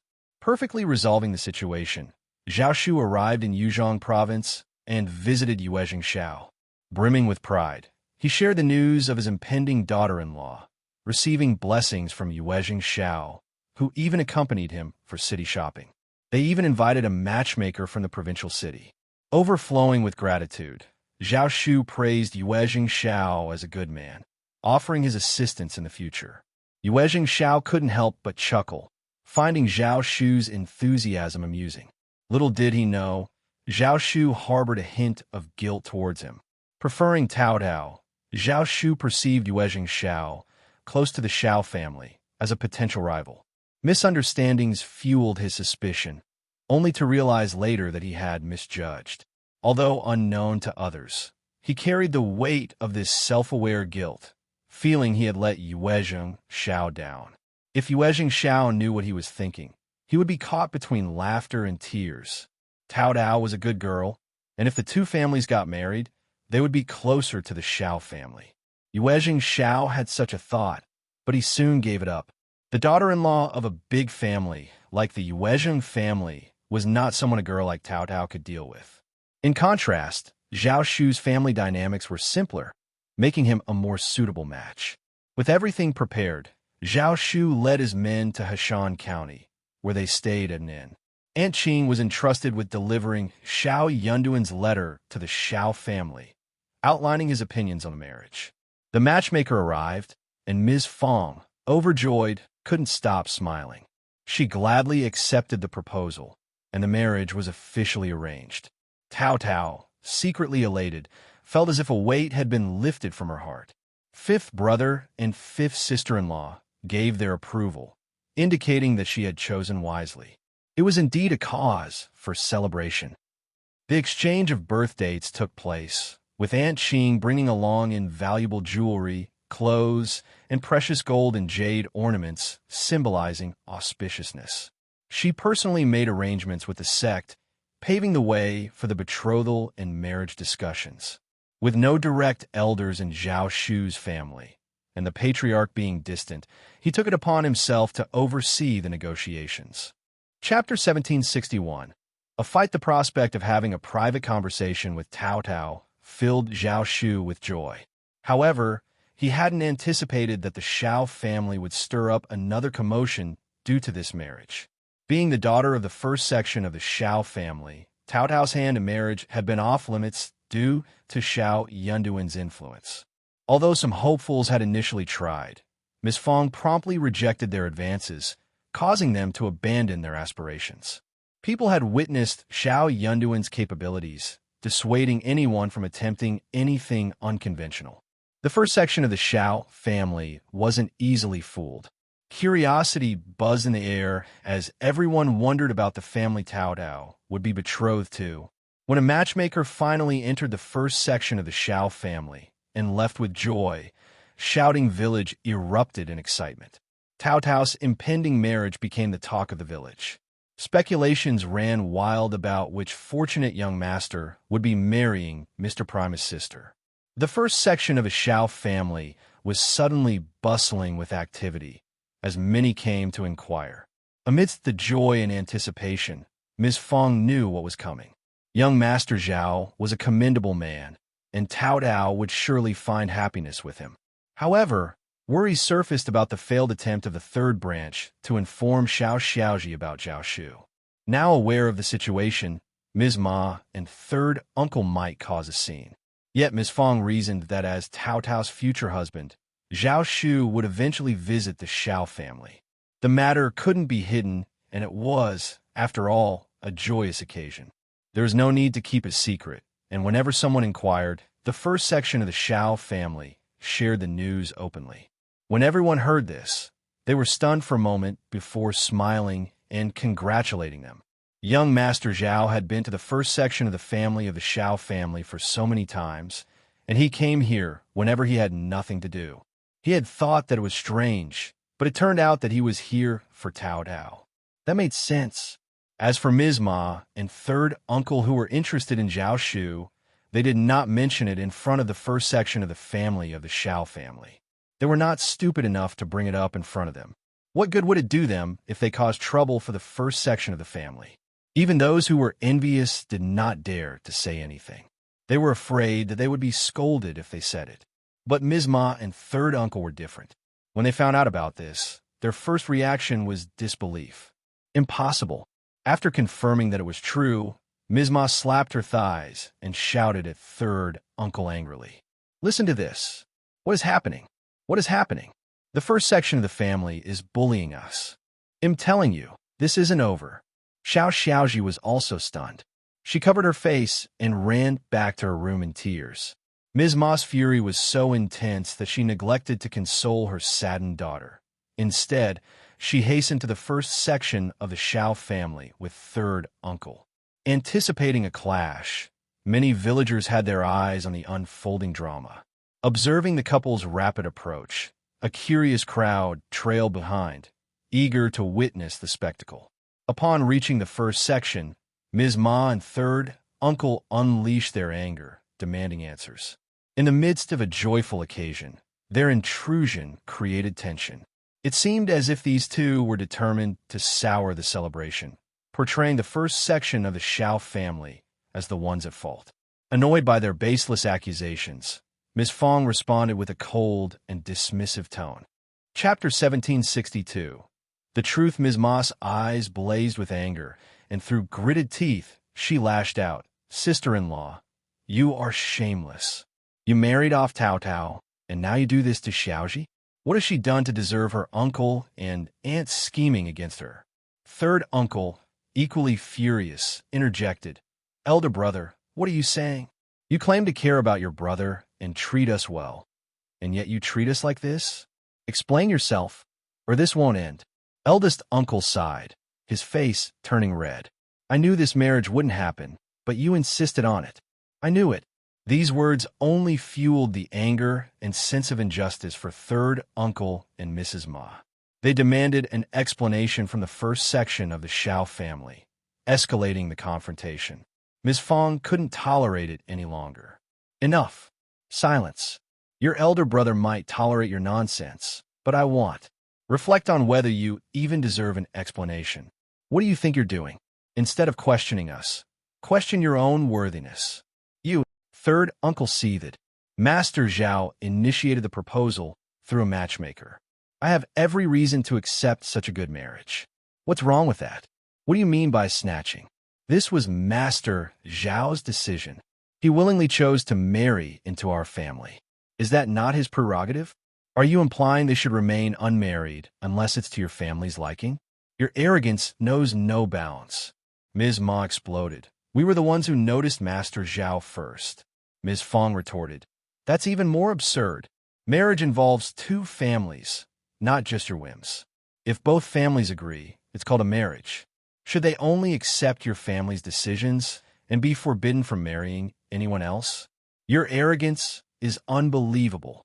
The villagers exchanged glances and couldn't help but snicker. After all, marriage was a mutual decision between two families. If the man didn't fancy their daughter, who could they blame? "But we are brothers."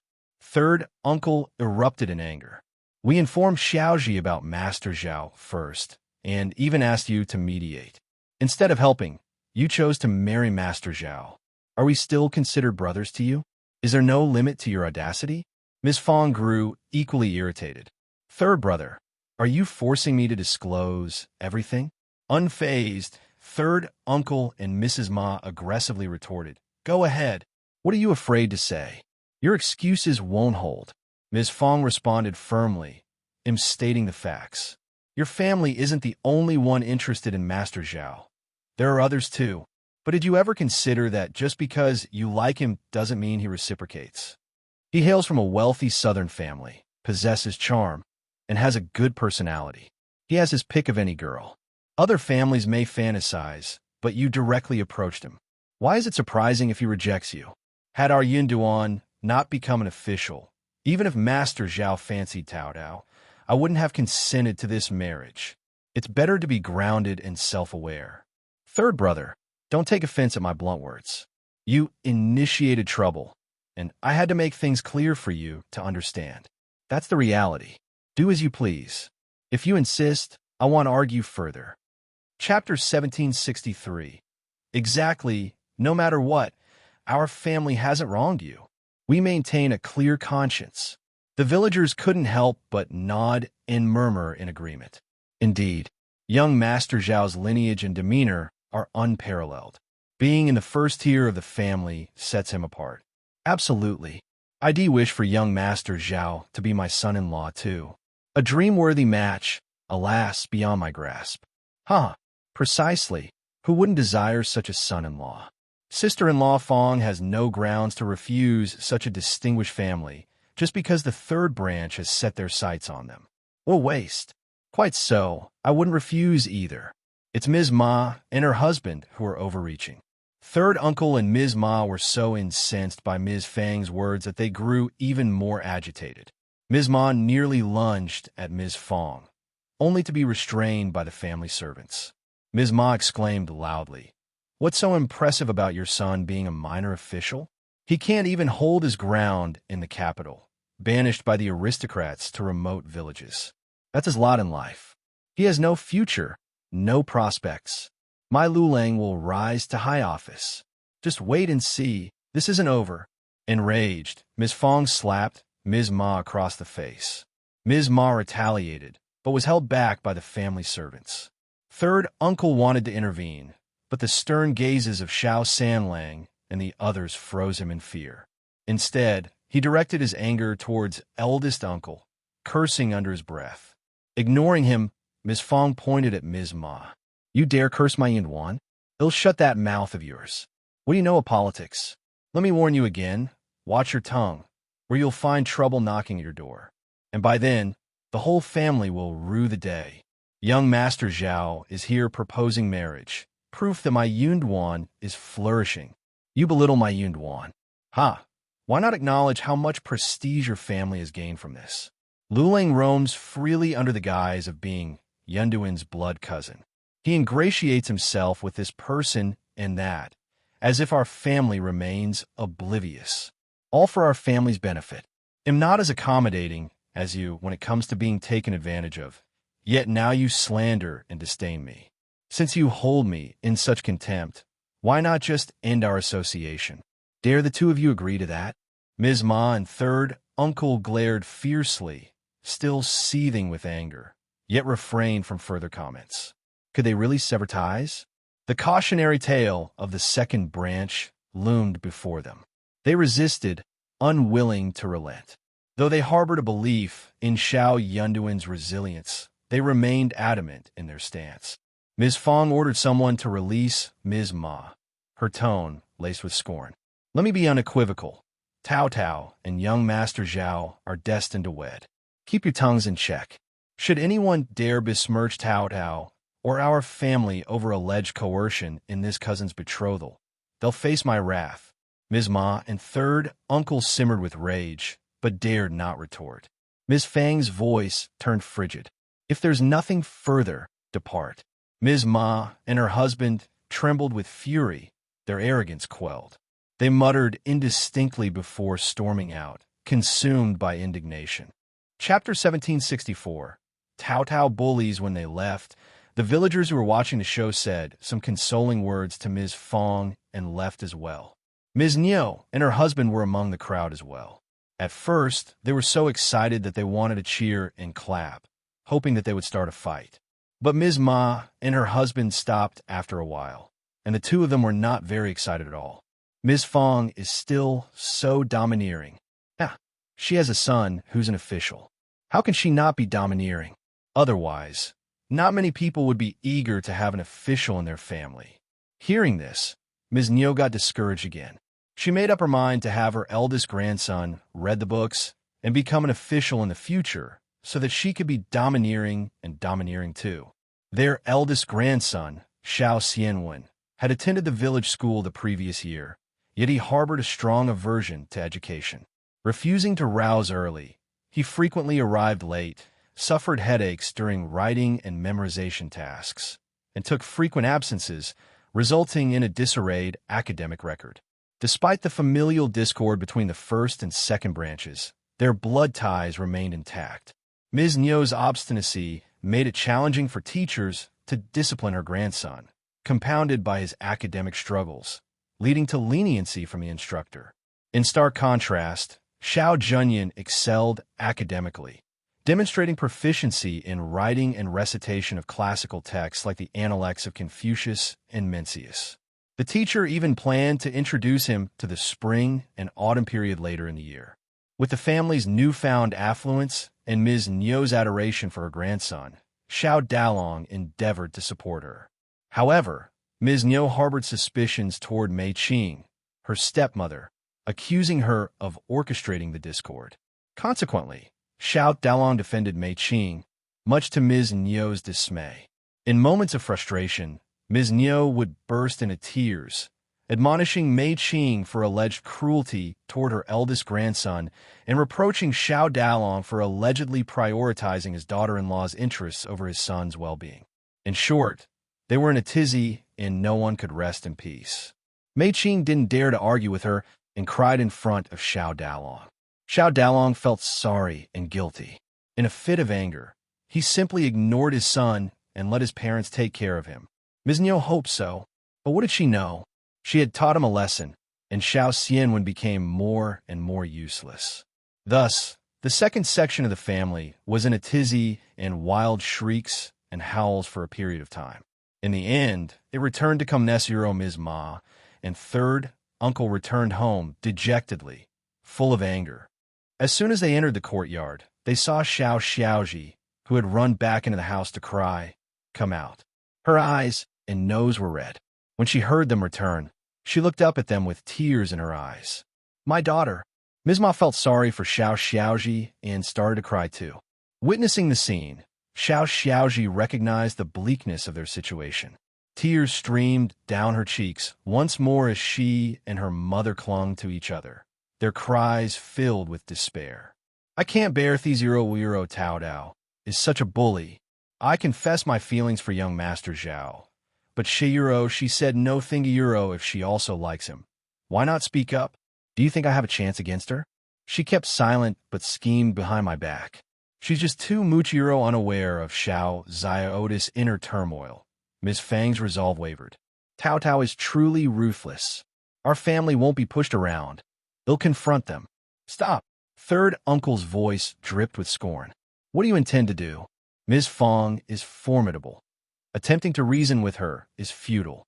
With a multitude of servants in the first branch, you're courting trouble. Chapter 1765. Disappointed Ms. Ma felt a burning pain from the slap on her face, and she gritted her teeth. Are we just going to let this matter go? Third uncle said nothing. Of course, he was also unwilling. According to him, young Master Zhao was initially interested in Tao Tao, his daughter, who was also Xiao Yunduan's daughter. So why couldn't he also be interested in Xiaoji if he was interested in Tao Tao? Wasn't it the same? It seemed likely that interference from the first branch of the family was at play. No wonder they had been unwilling to lend assistance to their family back then. It turned out they had their eyes on young Master Zhao, too.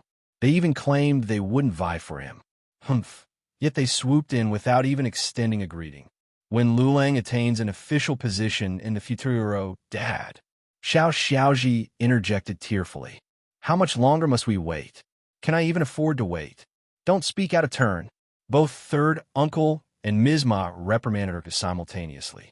Your sixth brother is poised to reach the intermediate level this year. Indeed, he's on track to become an advanced scholar next year, perhaps even a primus. That's the truth. Our Lulang outshines Wulong by far. Initially, the notion of achieving the primus status was beyond their imagination. It seemed like a distant dream, too far-fetched to contemplate. What exactly was the primus? It was an honor bestowed only once every 3 years, amidst a vast empire teeming with scholars. The primus was hailed as the epitome of scholarly excellence. How could an ordinary person even dare to dream of such lofty aspirations? But ever since Xiao Yunduan ascended to the position of primus, they began to perceive the title as less exceptional, allowing themselves to entertain the notion. If someone like Xiao Yunduan could achieve intermediate primus status, then surely their son could too. After all, their son had always outshone Xiao Yunduan by leaps and bounds. The couple had indulged in countless fantasies of their son becoming primus and a lavish lifestyle that would follow his ascent to high office. Naturally, they were dismayed when Xiao Xiaoji expressed her grievances. However, Xiao Xiaoji remained resolute. I want to let it go. Tao Dao stole my chance at marriage. It wasn't merely a matter of family background. Young Master Zhao was exceedingly handsome and dignified. His smiles radiated warmth and kindness. Xiao Xiaoji harbored genuine affection for him.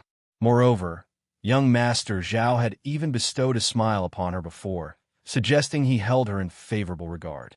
Third uncle and Ms. Ma shared her fury but felt equally powerless. When Xiao Lulang returned from the school library in the evening, the couple couldn't contain their eagerness to share the news with him.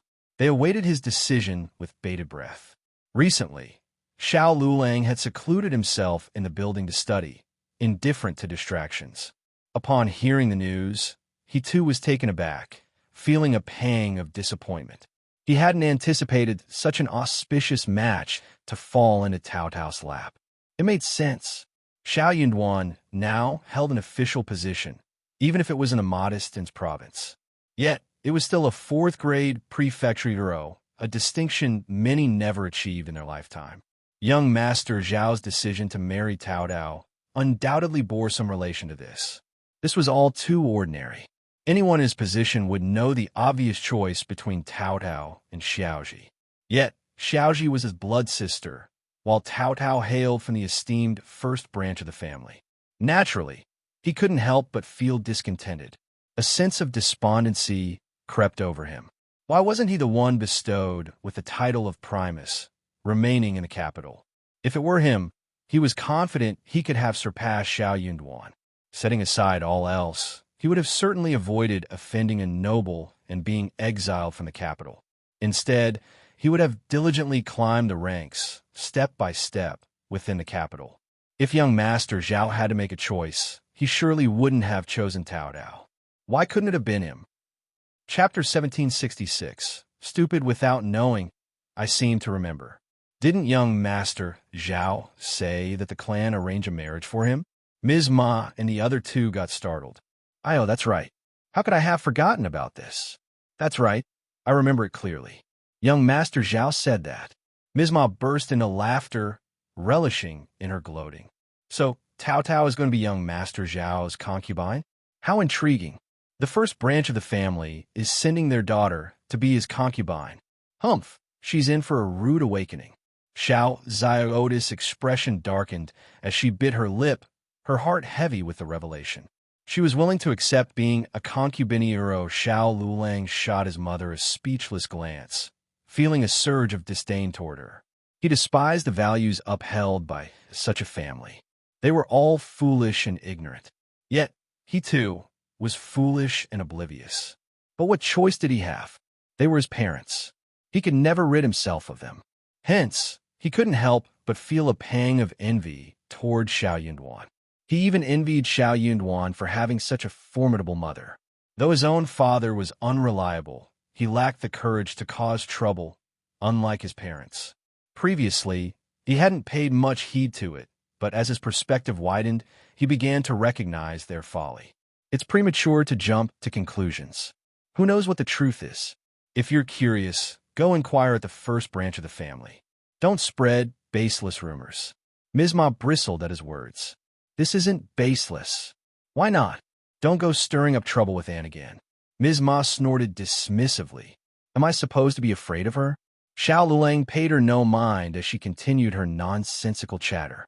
Frowning, he interjected, Forget it. There's no need to inquire further. Even if you find out, what difference will it make? Let me handle this. Xiao Zairota's tears welled up again. Six brother, what do you mean? Impatiently, Xiao Lulang glanced at her. Young Master Zhao and the first branch of the family have already exchanged pleasantries. Their intentions won't change. What more do you want? Our family situation isn't bad now. You can find a suitable match. Xiao Xiaoji bit her lip. But none are as good as young Master Veyuro. If she hadn't been his sister by blood, Xiao Lulang would have scoffed. How many wealthy young masters like Zhao Shu existed? They were truly ambitious, daring to aspire to anything. He harbored similar aspirations, but he understood his limitations. He knew he couldn't reach for them at his current stage. Perhaps in a future year ahead, have his chance then. Xiao Lulang's tone turned stern as he cautioned. No one in Shouting Village can aspire to marry someone like young Master Zhao. Xiao Xiaoji blurted out. If only you had achieved an official position sooner. Sixth brother. Xiao Lulang's sharp gaze pierced her, causing her to instinctively retreat behind Ms. Ma. Startled. She had never seen such intensity in her brother's eyes before. It made her feel a twinge of fear clasping his fists. Xiao Lulang responded calmly. Nonsense. Do you think it's easy to attain the status of a recommended man or advanced scholar? It requires not just ability, but luck as well. Third uncle and Ms. Ma nodded in agreement. That's right. Wulong got lucky. That's right. How is he inferior to our Lulang? Xiao Lulang was not very happy hearing what they said. Chapter 1767. Xiao Xiaoji is also ready, Ms. Ma snorted dismissively. Am I supposed to be afraid of her? Xiao Lulang paid her no mind as she continued her nonsensical chatter. Frowning, he interjected, Forget it, there's no need to inquire further. Even if you find out, what difference will it make? Let me handle this. Xiao Zioda's tears welled up again. Sixth brother, what do you mean? Impatiently, Xiao Lulang glanced at her. Young Master Zhao and the first branch of the family have already exchanged pleasantries. Their intentions won't change. What more do you want? Our family situation isn't bad now. You can find a suitable match. Xiao Xiaoji bit her lip. But none are as good as young Master Ziyuro. If she hadn't been his sister by blood, Xiao Lulang would have scoffed. How many wealthy young masters like Zhao Shu existed? They were truly ambitious, daring to aspire to anything. He harbored similar aspirations, but he understood his limitations. He knew he couldn't reach for them at his current stage. Perhaps in the Futuro he'd have his chance then. Xiao Lulang's tone turned stern as he cautioned, No one in Shouting Village can aspire to marry someone like young Master Zhao. Xiao Xiaoji blurted out, If only you had achieved an official position sooner, sixth brother. Xiao Lulang's sharp gaze pierced her, causing her to instinctively retreat behind Ms. Ma. Startled, she had never seen such intensity in her brother's eyes before. It made her feel a twinge of Fururo clasping his fists. Xiao Lulang responded calmly, Nonsense. Do you think it's easy to attain the status of a recommended man or advanced scholar? It requires not just ability, but luck as well. Third uncle and Ms. Ma nodded in agreement. Seeing their reactions, Xiao Lulang realized it was futile to continue. He grew even more impatient and despondent. What kind of family did he have? None of them understood.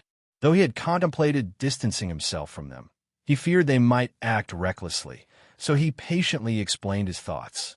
It took some time, but eventually third uncle and the others grasped his perspective. However, Xiao Xiaoji remained unconvinced. To her, the first branch of the family had initially let them down and owed them. What difference would it make to cause a stir? Even if they did, their frustration would remain unresolved. As for the benefits, they were owed to them. Xiao Lulang sighed inwardly. Clearly, this tactic worked on them. Why had he wasted so much effort explaining before? With a cold demeanor, Xiao Lulang retreated to his room, sneering at their compliance. They were quick to heed him now, weren't they? That night, Xiao Lulang visited the first section of the family. Each time he ventured there, the opulence of the first branch irked him, but he had grown accustomed to masking his emotions. First, he offered apologies on behalf of his parents. Then, he adopted a diplomatic approach. Given their close familial ties, wasn't it understandable for his parents and Xiaoji to feel hurt and resentful, especially since Tao Dao was the one who had initially disclosed the matter to Xiaoji but failed to follow through? While it might have been acceptable for an unrelated family within their own kin, such actions emotionally wounded their family, leaving their parents and sisters feeling betrayed. This was the crux of their frustration. This ambiguity led to chaos. The first branch of the family was technically justified, yet morally questionable. Left unresolved, the situation would likely cast Tao Dao and the eldest branch in a negative light, branding them as domineering and oppressive. Chapter 1768. Knowing everything if he persists in discussing such matters, it could adversely affect fifth Kusiniro upon hearing these words. Eldest uncle was overwhelmed with guilt. He grasped Xiao Lulang's hands, apologizing profusely. The members of the senior branch of the family were visibly disgusted. However, Ms. Fong remained unfazed and interjected sharply. Sixth nephew, your scholarly arguments are sound, but alas, Yunwan isn't present to engage in this discourse. He would have appreciated your intellect. As for myself, while I may lack extensive knowledge, I understand the importance of perseverance. It seems your parents were overly ambitious, wouldn't you agree? Did they truly believe they could aspire to a match like young Master Zhao's family? We are but humble villagers with scant land and no servants. One wonders at the audacity of your parents. Did they not foresee the ridicule? It's laughable how they failed to consider the consequences. Did they not consult you beforehand? Surely, you would have dissuaded them. How could they be so naive? Yet you remain astute. Hence, there is no cause for resentment on your part. Our acceptance of this proposal was not an attempt to curry favor, but a recognition of young Master Zhao's sincerity. He is a commendable individual, and we believe he will treat Tao Tao with kindness. Surely you see the distinction? To reject young Master Zhao outright, regardless of Tao Tao's welfare, would be unjust to both him and our family. Would you not agree? Therefore, our conscience is clear. We have not failed your family in any regard. Sixth nephew, I cannot concede to your criticisms of our family. Let the gossips chatter if they must. We have no reason to be ashamed. Who dares challenge us? I am prepared to defend our actions. Xiao Sanlang sneered in concurrence. Mother speaks the truth. We have committed no wrong. Who should we fear in speaking our minds? Yes, yes, very true. Upon hearing Ms. Fang's remarks, the members of the senior branch of the family straightened their postures, exuding confidence. Eldest uncle remained silent, lips pursed, his gaze averted. Xiao Lulang seethed with anger. It was no surprise that his mother, lacking knowledge, couldn't hold her own against elder aunt. Her sharp tongue had laid bare everything. Were it not for his ability to contain his fury, he might have erupted. A euro yet. Our families are connected euro indeed. Shouldn't your family exercise more prudence and rationality? Their disparate backgrounds were glaringly evident, yet they plunged headlong into proposing to young Master Zhao with unabashed enthusiasm. Fortunately, young Master Zhao was magnanimous and disregarded their audacity. Had it been someone else, they would have faced utter humiliation. It was a display of self-inflicted disgrace. Ms. Fong harbored no sympathy for them. She wasn't foolish enough to spurn such a favorable match for her daughter. Xiao Lulang flushed with embarrassment, and a hint of shame crept into his voice. Xiaoji is also fifth cousin's sister. She's not much different from Tao Tao. Had elder aunt and uncle advocated for her, young Master Zhao might not have refused Hera Euro. Chapter 1769. Into conversation. You intend to exploit Yunduin's situation now? What were your earlier sentiments? Ms. Fong sneered. You can't equate the two. There's a vast disparity between a cousin and a close kin. Moreover, if young Master Zhao isn't inclined, he isn't inclined. Yunduan lacks the authority to coerce him, so why intervene? I'm not disparaging Xiaoji, but is she truly suitable for young Master Zhao? Comparing her to our Tao Tao is laughable. Do you believe young Master Zhao is naive? I once thought you had a sensible mind, but your judgment seems clouded. Xiao Lulang felt his temper flare. One day, he vowed silent Luro. He collected himself with a deep breath, forcing a smile. Elder aunt, your eloquence surpasses mine. I concede defeat. Let's refrain from discussing this further. I beseech elder aunt and uncle to attend to Ziotis' welfare and arrange a suitable marriage for her. Please fulfill my request. Regardless, Xiao Xiaoji had suffered humiliation due to this affair. Her matrimonial prospects might face hurdles. Naturally, she would marry eventually. It was inconceivable for Xiao family daughters not to wed. Indeed, even the singles of Shouting Village were sought after. Xiao Lulang aspired for Xiao Xiaoji to wed into a prestigious household. Miss Fong nodded. Certainly, provided your parents' consent, numerous suitable matches abound. Indeed, it was the reality. Xiao Lulang, Hero, if Ziotis' betrothal is arranged, elder aunt, ensure she stands proudly. A generous dowry will ensure her esteem in Sociero Xiao Lulang. Fearing misunderstanding, clarified his intentions to Ms. Fong. He extended his hand to request her dowry. Ms. Fong smiled and assented. Fear not, Xiaoji is my niece, and she shall receive her dowry. We can spare a few thousand taels of silver. However, convey to your parents the importance of avoiding further trouble and refraining from spreading rumors. Otherwise, they may find my door shut to them. Though the third branch of the family was somewhat deserving of repercussions, the engagement of Tao Tao and young Master Zhao would subject Xiao Xiaoji to ridicule. Ms. Fong was inclined to extend her support to Xiao Xiaoji, even at the expense of the first branch of the family. Ms. Fong would feel remorseful if Xiao Xiaoji faced mockery and jeopardized her marriage. For Ms. Fong, it was a matter of karma, and she felt compelled to act. She couldn't simply ignore the negative consequences. Now that prosperity had visited the family, Xiao Xian had generously shared the family's wealth. Ms. Fong could afford to provide Xiao Xiaoji with 1,000 or 2,000 taels of silver, fine jewelry, and quality attire. Xiao Lulang finally achieved a modicum of success with his request, prompting a sigh of relief. Oh, by the way, didn't young Master Zhao mention he was already betrothed? Why the sudden change? Aunt Qing, the emissary from Zhao Shu, clarified that it was a misunderstanding and his previous family hadn't arranged any marriage for him. He was mistaken. However, even if there were no misunderstanding, he wouldn't marry Xiaoji. With nothing further to add, Xiao Lulang took his leave. Upon learning of the first branch's willingness to provide Xiao Xiaoji with a substantial dowry, third uncle and Madame Ma found some solace. Chapter 1770.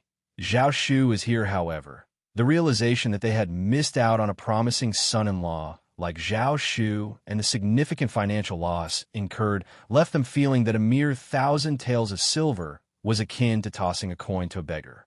Xiao Xiaoji hurriedly sought out Zhao Shu for clarification on the recent events. Upon hearing Xiao Lulang's account, she was momentarily stunned. Third uncle and Ms. Ma were incensed. Their conviction that the first branch of the family had acted deceitfully and capitalized on an opportunity grew stronger. It was evident to them that the first branch must have been aware of the misunderstanding long before, but chose to withhold the information, clandestinely orchestrating the union of young Master Zhao and Tao Tao. Had they been informed earlier about young Master Zhao's misunderstanding, they would have undoubtedly contested it. With the basis for rejection eliminated, there was a high likelihood that young Master Zhao would have consented. The more third uncle and Ms. Ma deliberated, the more indignant they became. They were on the verge of storming over to the first branch of the family to confront them. Before they could act on their anger, Zhao Shu arrived the following day. Since their engagement bound them as family, Zhao Shu's outreach to his fiancée, CES family was met with tacit acceptance. Zhao Shu was elated yet apprehensive. He specifically requested Aunt Qing's assistance in selecting attire and accessories, meticulously preparing himself before setting out with a plethora of gifts. This time, he could bestow gifts without reservation, a potent tool to win favor.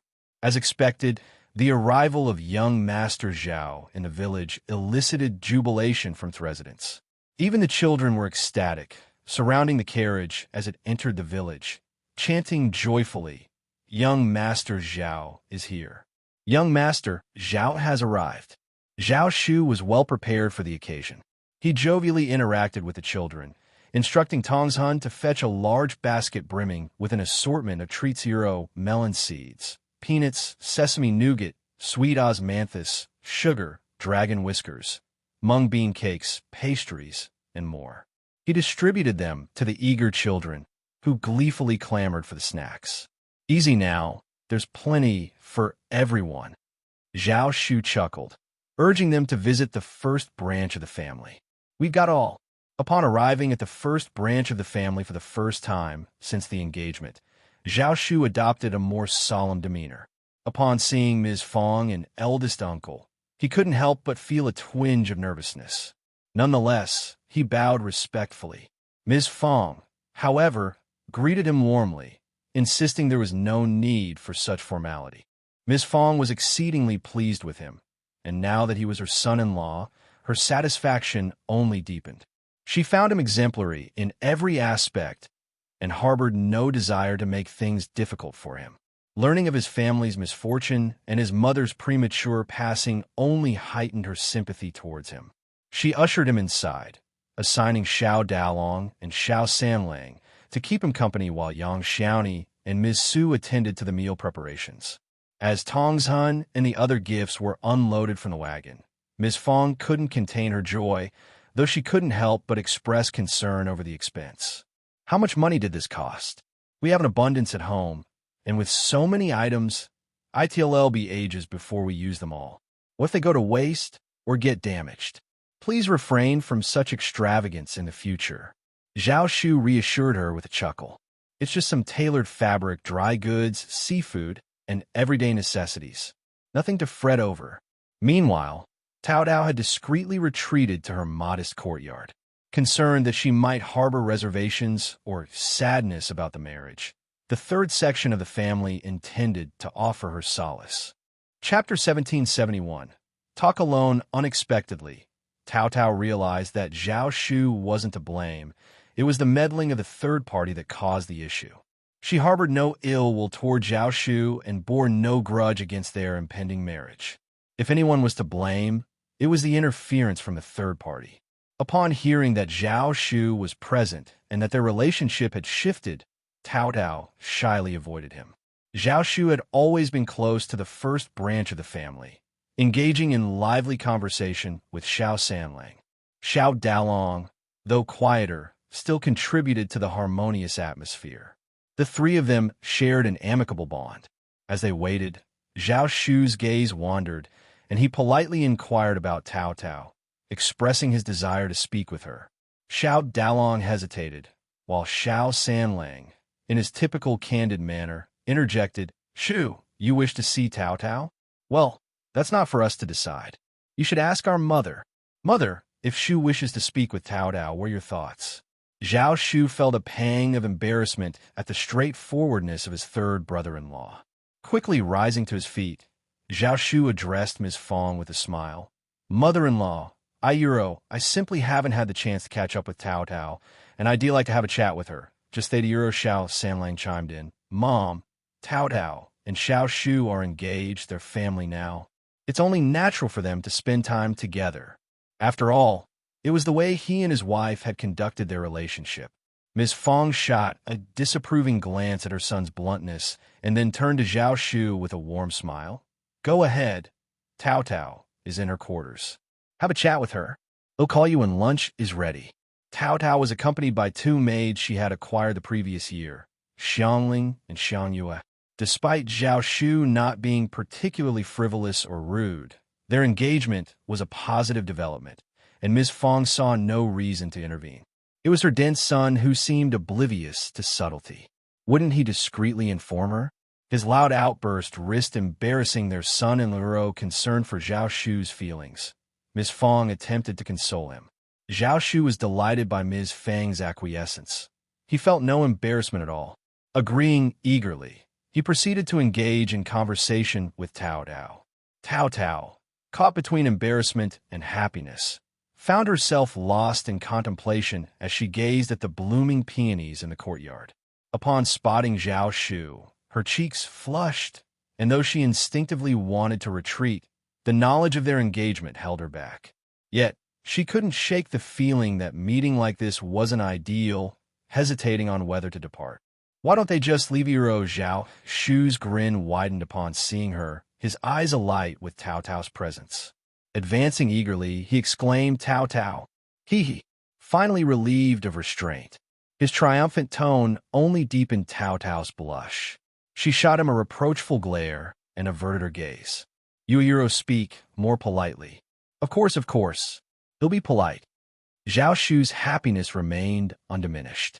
He regarded Tao Tao with a tender smile, as though he would agree with whatever she said. Tao Tao felt even more self-conscious. This meant at least before. There was a veil of discretion. He had restrained himself, allowing only furtive glances. Though his keen observation always caught her, she could pretend not to notice. Chapter 1772. Great, he's floating now. He had been floating. Xiangling and Xiangyue stifled their amusement, exchanging glances before quietly slipping away. Zhao Shu inwardly praised their discretion, noting their keen perception. He resolved to reward them handsomely in the future. Exhaling with relief, he flashed a bright smile at Tao Tao. Though he had a plethora of thoughts swirling in his mind, he found himself at a loss for words, settling for a smile instead. Tao Tao patiently anticipated his words, but as the silence stretched on, she couldn't help but chuckle. Her laughter only fueled Zhao Shu's foolish grin. Tao Tao, we're engaged. Why, you're happy to marry me, right? Tao Tao fought back the urge to laugh out loud. Why was he stating the obvious? Of course, she was willing. They were already engaged. And asking such a question in public Zhao Shu's heart raced with nervousness and insecurity. Fearing Tao Tao's reluctance, he hastened to reassure her. Independent Illinois treat you well, I promise. Fifth brother made me swear. He won't let me off otherwise. Tao Tao's incredulous stare spoke volumes. To prevent further embarrassment, she interjected. Is that all you have to say? Her words instantly lifted Zhao Shu's spirits.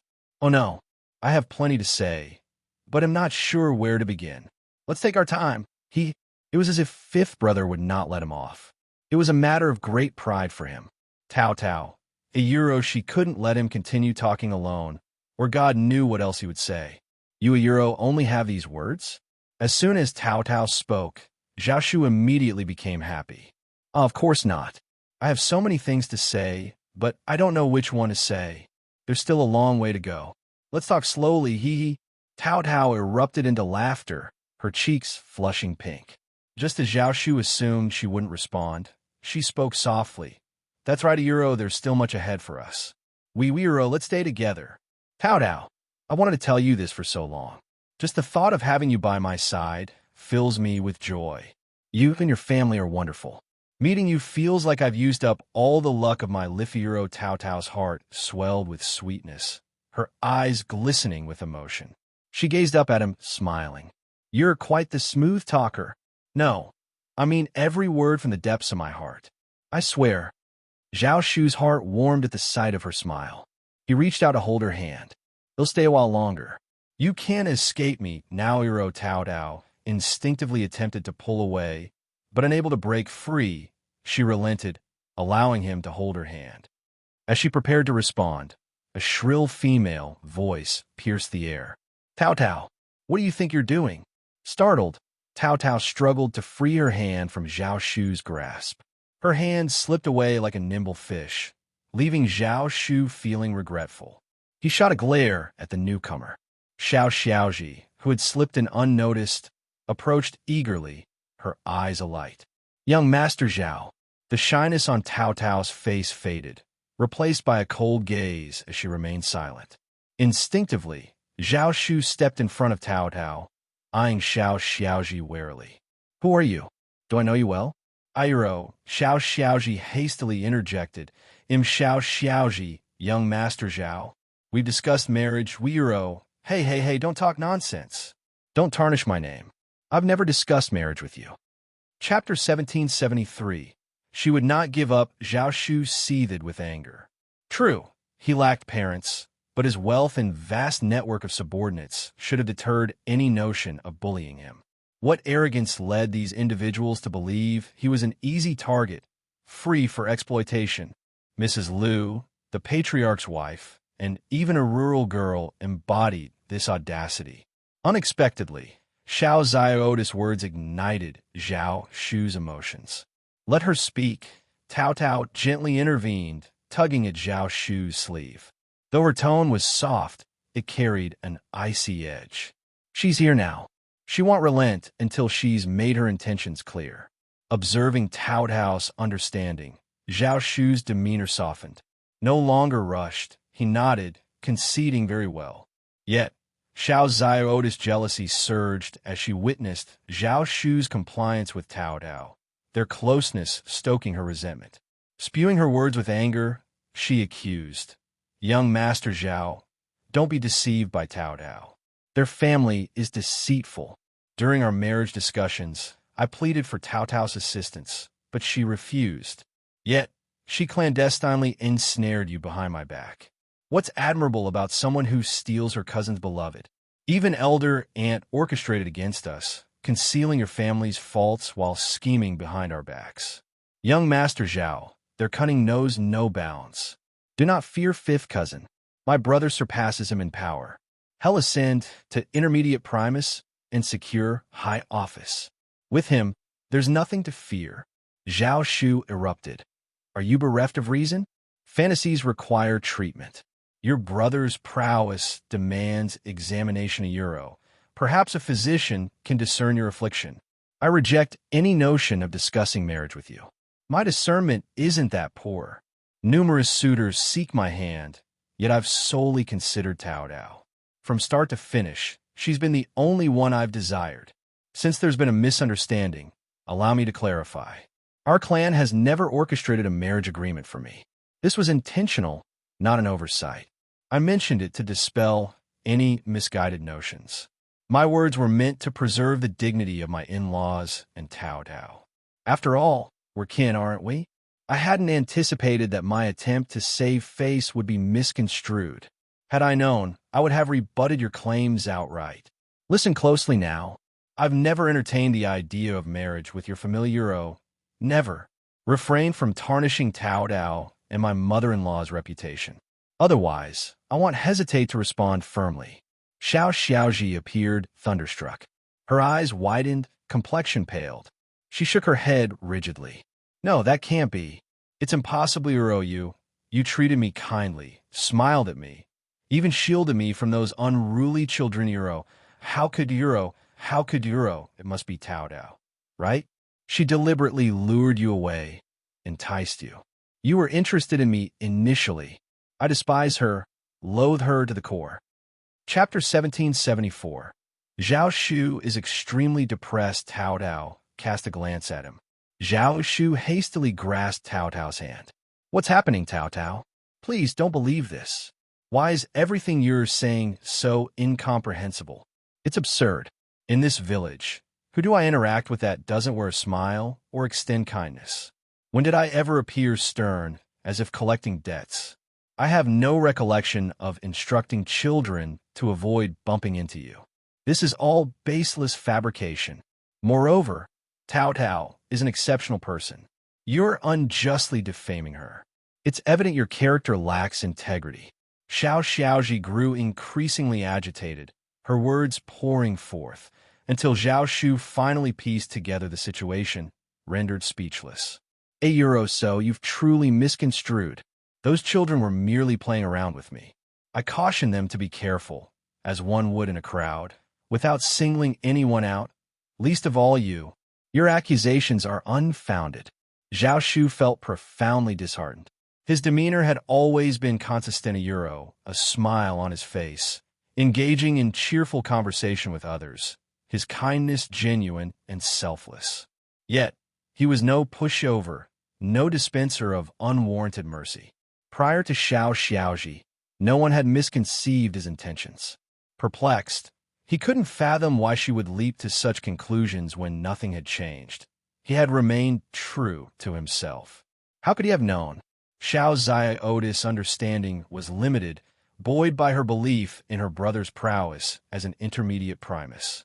This confidence emboldened her to entertain any possibility. Then, Zhao Shu entered the picture.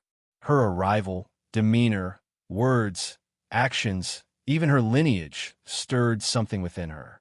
She believed she could make it happen. Viewing everything through her preconceptions, she naturally veered towards her predetermined narrative. The more she dwelled on it, the more convinced she became. From Zhao Shu's perspective, his conduct was unremarkable, a product of his upbringing. However, in Xiao Ziotis' eyes, it took on an entirely different hue. Xiao Xiaoji was convinced that their interactions held a special significance, exclusive to her. She firmly believed she was unique.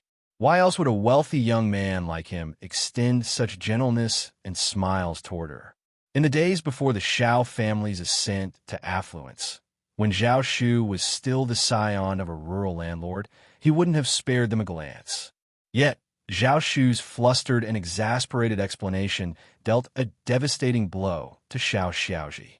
Her heart felt as though it had been dealt a heavy blow, her complexion paling further as her inner world crumbled. I refuse to accept it.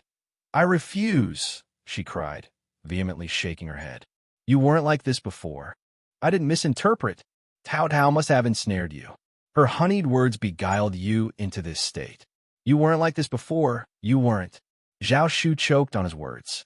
You ought to have your brother find you a competent physician. You need a thorough examination of your faculties. I may not know what afflicts me, but you seem quite certain? Preposterous. You're unhinged. Fury ignited within Zhao Shu. Suddenly, Mrs. Liu didn't seem so vexing anymore. At least Mrs. Liu wasn't deranged. This individual, however, was truly unhinged. Even Tao Tao was taken aback. She had anticipated that a direct conversation between Xiao Xiaoji and Zhao Shu would clarify matters. Yet, she hadn't anticipated such entrenched stubbornness. Regardless of the evidence presented, Xiao Xiaoji remained steadfast in her delusions. Chapter 1775. Believing in what they chose to believe, she operated on her own distinct brand of logic and reasoning, staunchly adhering to her beliefs regardless of their validity. In that case, there's little more to discuss, Tao Tao remarked, her gaze lingering on Xiao Xiaoji. Your stubbornness is truly unexpected, but you've overlooked something crucial. Reality remains unchanged, irrespective of your perceptions. Do you truly believe that Zhao Shu's affection for you hinges on being enchanted by me? If so, you sorely underestimate him. He's not easily swayed by others, and I've no inclination to manipulate him. I'm betrothed to Zhao Shu. Even without that, he wouldn't choose you over me. He has myriad options. Who do you think you compare to? You've had your say today. It's up to you to reflect. Should you persist in your obstinacy, no one can sway you. Ultimately, you've brought this upon yourself. Initially hesitant to speak so bluntly, Tao Tao had underestimated Xiao Zioda's resolve, or rather, she hadn't comprehended the depth of her stubbornness in this matter. Despite the clarity provided, Xiao Xiaoji remained entrenched in her beliefs. Xiao Xiaoji could endure whatever Zhao Shu articulated. She would remain unconvinced regardless. Instead, she maintained that Zhao Shu had succumbed to Tao Tao's influence. However, Tao Tao's words were intolerable to Xiao Xiaoji. Enough! Xiao Zioda's resentful glare bore into Tao Tao as she erupted. Why did you steal young Master Zhao from me? Why? You know full well of my feelings for him. You have plenty of options. Why him? Instinctively, Zhao Shu enveloped Tao Tao in a protective embrace. I was the one who proposed to Tao Tao. Please understand, and, I implore you, cease professing affection for me. That wasn't my intention. I swear, by all that's sacred, shall I make an oath to prove it to you? Tao Tao interjected. What's meant for you, I cannot take. What isn't, no matter how you delude yourself, won't materialize. Xiao Xiaoji, if you persist in your fantasies, no one can dissuade you. But you cannot compel others to join you in your reverie. Get someone to escort her out, Zhao Shu muttered, feeling an unprecedented urge to lash out physically. There's no reasoning with her. Let's expedite our marriage, all right? Once we're wed, we can distance ourselves from her. Out of sight, out of mind. With a resounding crash, something within Xiao Xiaoji shattered. A sharp pain gripped her heart, and unable to contain her emotions any longer, she fled, tears streaming down her face. Breathing a sigh of relief, Zhao Shu muttered. This situation was getting out of hand. Thankfully, they're finally gone. Tao Tao shot him a glance, causing him to squirm nervously. Hastily, he clasped her hand, pleading, Tao Tao, please believe me. I have no ulterior motives towards her. I see only you. No one else. Hero Tao Tao chuckled softly, remarking, but you've inadvertently misled her. Choking back a retort, Zhao Shu pondered for a moment before blurting out. Maybe I should be more assertive in my interactions, especially with women? No, scratch Theta Euro. I'll avoid interactions with women altogether, except for you. What nonsense is that? Tao Tao couldn't help but laugh, tears of amusement glistening in her eyes. I was jesting. Why be so rigid and petty? This isn't your fault. She's the one who chose to misconstrue things, to fixate on a dead end. There's no one to blame but her. You shouldn't change a thing because of her. That wouldn't be fair. Chapter 1776. Asking, am not aggrieved. Since you've said so, what do I have to feel aggrieved about? Zhao Shu smiled brightly again. He was so easily happy. The awkward and stiff atmosphere between the two of them disappeared, and they became closer. The two of them conversed at length, and Tao Dao eventually smiled and sighed. Let's step out. Xiao Xiaoji paid a visit. I fear my third uncle and third aunt-in-law might stir up trouble again. We should confer with mother, brother, and sister-in-law beforehand, just so they're aware of the potential repercussions should third uncle and third aunt-in-law show up. Absolutely, it's wise to be proactive. Zhao Shu nodded earnestly before lowering his voice. I'm deeply sorry for causing such turmoil. No, Tao Dao shook her head.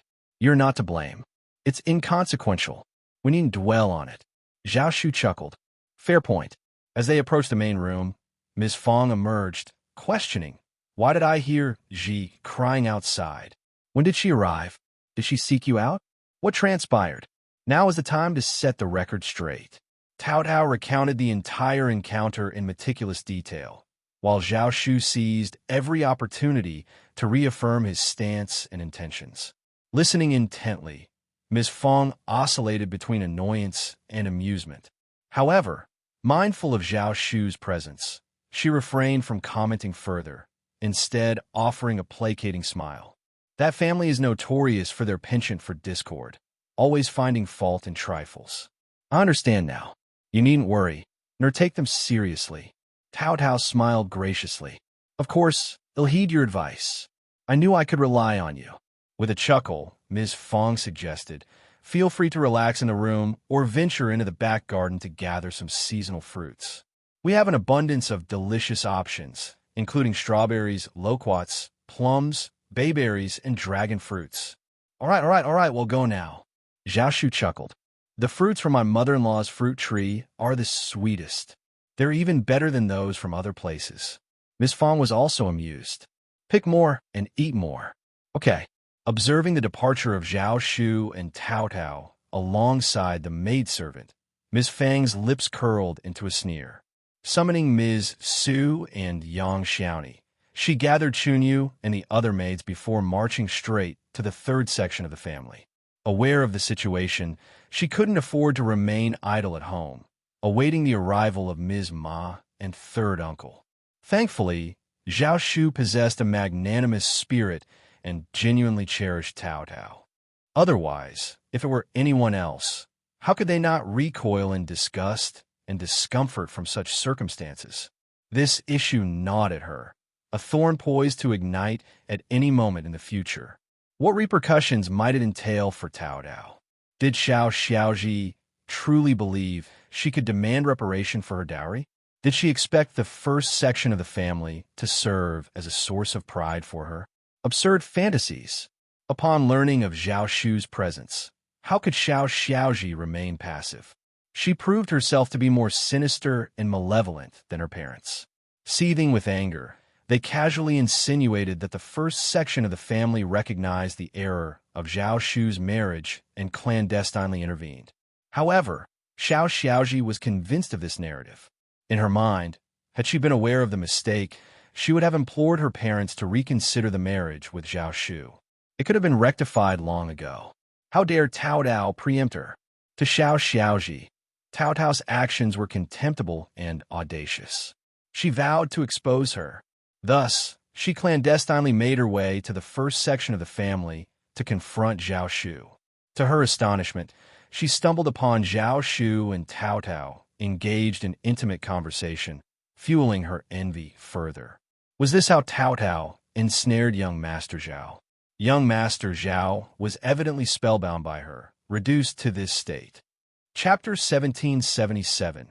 Following, however, she never anticipated that their argument would leave her heart shattered. Tears streaming down her face, she dashed back and poured out her grievances to Ms. Ma. Ms. Ma was in the midst of reprimanding her when Ms. Fong stormed Ainuro with disdain etched on her face. Ms. Fong declared, if the third branch persists in causing trouble, we'll sever the engagement with them, regardless of the consequences. Ms. Ma, too exasperated to contend with Ms. Fang's ire, attempted to console Xiao Xiaoji. She assured her that once her brother ascended to the position of primus, he would procure a husband for her far superior to young Master Zhao. After all, young Master Zhao was merely a businessman, nothing more. She implored her brother to secure a high-ranking official as Xiao Zairota's spouse. But Xiao Xiaoji only wept. She harbored affection for young Master Zhao. Before Tao Dao ensnared him, young Master Zhao had been genuinely kind to her. It was all because of Tao Dao. How could she reconcile with that? Xiao Xiaoji remained unconvinced. In her heart, she cursed Tao Dao countless times, yet fear of Ms. Fong held her back from taking any action. This was her reality. A naive village girl consumed by hatred, lacking the cunning to execute her schemes. To retaliate against Tao Dao, she needed to be cunning and resourceful. However, Tao Dao always had people around her, and the first section of the family harbored no warmth toward Xiao Xiaoji. Finding an opportunity to harm Tao Dao was no easy feat furthermore. The fallout from their dispute prompted heightened security at the first section of the family, thwarting any chance for Xiao Xiaoji to retaliate. Moreover, she was too ashamed to attempt it. The words of young Master Zhao had wounded her deeply. Zhao Shu strolled alongside Tao Dao through the flower field, the cassava field, and the orchard.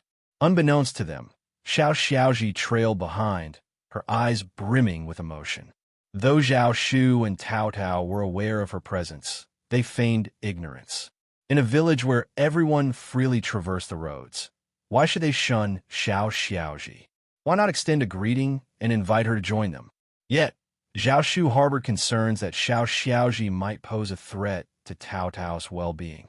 Hence, he instructed Tongzhen and Tongli to shadow them, ensuring Xiao Xiaoji kept her distance. Xiao Xiaoji quickly discerned their vigilance, deepening her resentment and sorrow. Had Tao Dao truly ensnared young Master Zhao to such an extent? Had he truly forsaken their past connection? Yet, she couldn't bring herself to believe it, swiftly dismissing such thoughts. Word of Xiao Zairota's clandestine pursuits spread throughout the village, spawning unsavory rumors. Some sighed in sympathy, others mocked her, and a few even approached Ms. Ma, urging her to intervene. But what was the use? Their engagement had already been sealed. Interfering now would only invite ridicule. Besides, young Master Zhao was hardly a suitable match for the daughter of a wealthy family in Heshan County. The prospect was entertained solely due to Lord Xiao and young Master Zhao's camaraderie, not out of merit. Why must she endure such hardships? Their compatibility had always been in question. Xiaoji paled in comparison to Tao Dao. While Lord Xiao held an official position, Tao Dao was the legitimate daughter of an official. Xiao Lulang had yet to achieve the status of a high scholar. Moreover, Tao Dao surpassed Xiaoji in every aspect initially indifferent. Ms. Ma entertained hopes that Xiao Xiaoji would cause a scene. Even if it ended poorly, she couldn't simply let it slide. However, concerns arose that Xiao Lulang might be affected, prompting Ms. Ma to rein in her actions. Meanwhile, Xiao Xiaoji wept profusely. Chapter 1778. Zhao Shu's Rage on this day. Zhao Shu accompanied Tao Dao to Zhang village. As they approached, Xiao Xiaoji abruptly dashed out, dropping to her knees in front of their carriage. Tears streamed down her face as she implored Tao Dao to grant her request. Whether her idea was spontaneous or influenced by someone else remained unclear. Yet, amidst her tears and pleas, she didn't beg for young Master Zhao's return. Instead, she beseeched Tao Dao to accept her as a concubine. Her declaration left everyone stunned. Tao Dao, Zhao Shu, Aunt Qing, Xiangling, Tongzhen, and the onlookers from the village were all rendered speechless. Unable to contain himself, Zhao Shu erupted in anger. Are you quite finished? What your family? Do you have any regard for them? Do you truly believe I'm one to be trifled with? If I were to truly lose my temper, I could make life very difficult for your kin. Your brother still aspires to the civil service, does he not? Well, if he dares to irk me further, he can forget about it. It'll ensure he never sets foot in the bureaucracy. Upon hearing the news, Ms. Ma and third uncle intended to intervene. However, upon catching wind of Zhao Shu's threats, they hastened to the scene. With a fierce glare, Zhao Shu lashed out at them. You two cowards! Are you too spineless to defend your own honor? Deal with this shameless wretch swiftly, or I'll do it myself. I'll gladly compensate you after I've given him a taste of my whip." Ms. Ma's face darkened as she directed her ire towards Tao Tao. "How can you stand by and allow this to happen to your cousin? You're heartless." Silence. Zhao Shu's whip cracked, eliciting a cry of pain from Ms. Ma. "Dare to bully Tao Tao in my presence? Do you have a death wish? You came seeking trouble, yet have the gall to accuse others of bullying?" Tao Tao intervened, his voice cold. "Xiaoji has clearly lost her senses. Keep a close eye on her, third aunt-in-law, and spare yourself the embarrassment. Anyone can see if I've wronged her. If I were truly malicious, you wouldn't even dare speak up. Your words only prove my leniency. Or are you tempting fate with your accusations?" Tao Tao's words only fueled Ms. Ma's fury. The villagers had never witnessed Zhao Shu lose his temper before. They had always regarded him as even-tempered. Seeing him now, their hearts raced with an unexplained fear. He was a young master hailing from a wealthy family in Jiangnan. While he could be amiable when pleased, it was foolish to assume he lacked a temper. He possessed both the means and the confidence to assert himself. With his confidence came the power to potentially ruin the Shao family. Standing Euro Ms. Ma and third uncle, shocked and enraged, found themselves unnerved without cause. Even Xiaoji appeared taken aback. Through clenched teeth, third uncle retorted, "Stop bluffing. Do you think there's no law here?" Zhao Shu smirked. "Naturally, I uphold the laws of the great Qin Empire. Care to test me? With a mere utterance, I could ensure your family suffers a fate worse than death, all within the Empire's legal bounds. Would you like to try me?" Third uncle fell silent, his fear palpable. Deep down, he knew it to be true. Yet, he dared not tempt fate. He wouldn't have dared to provoke even a minor landlord in a neighboring village, let alone someone of Zhao Shu's stature. Aunt Qing cast a glance at the gathered crowd. "Nothing to see here. Scatter, scatter. Tong's Hun, quickly, get the carriage ready." Chapter 1779. It worked. Zhao Shu shot third uncle a frigid glare, his voice dripping with disdain. "You're overestimating yourself. I've extended courtesy, but you refuse it. I won't bother anymore. Who do you think you are? Your attempts to repulse me are futile. You're unworthy." With that, the carriage departed. Third uncle and his family were seething with rage, their legs trembling, while Xiao Ziotis' eyes bulged in disbelief. "How a Euro? How could this happen? Young Master Zero, how could he be so formidable? How could he regard me with such contempt?" Xiaoji couldn't quite articulate it, but under Zhao Shu's gaze, she felt an inexplicable sense of inadequacy. It was as if she didn't deserve to stand before him, as if she were an unwelcome presence. Forget discussing marriage or becoming a concubine.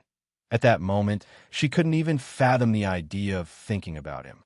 Xiaoji sobbed uncontrollably, her hands covering her face in anguish.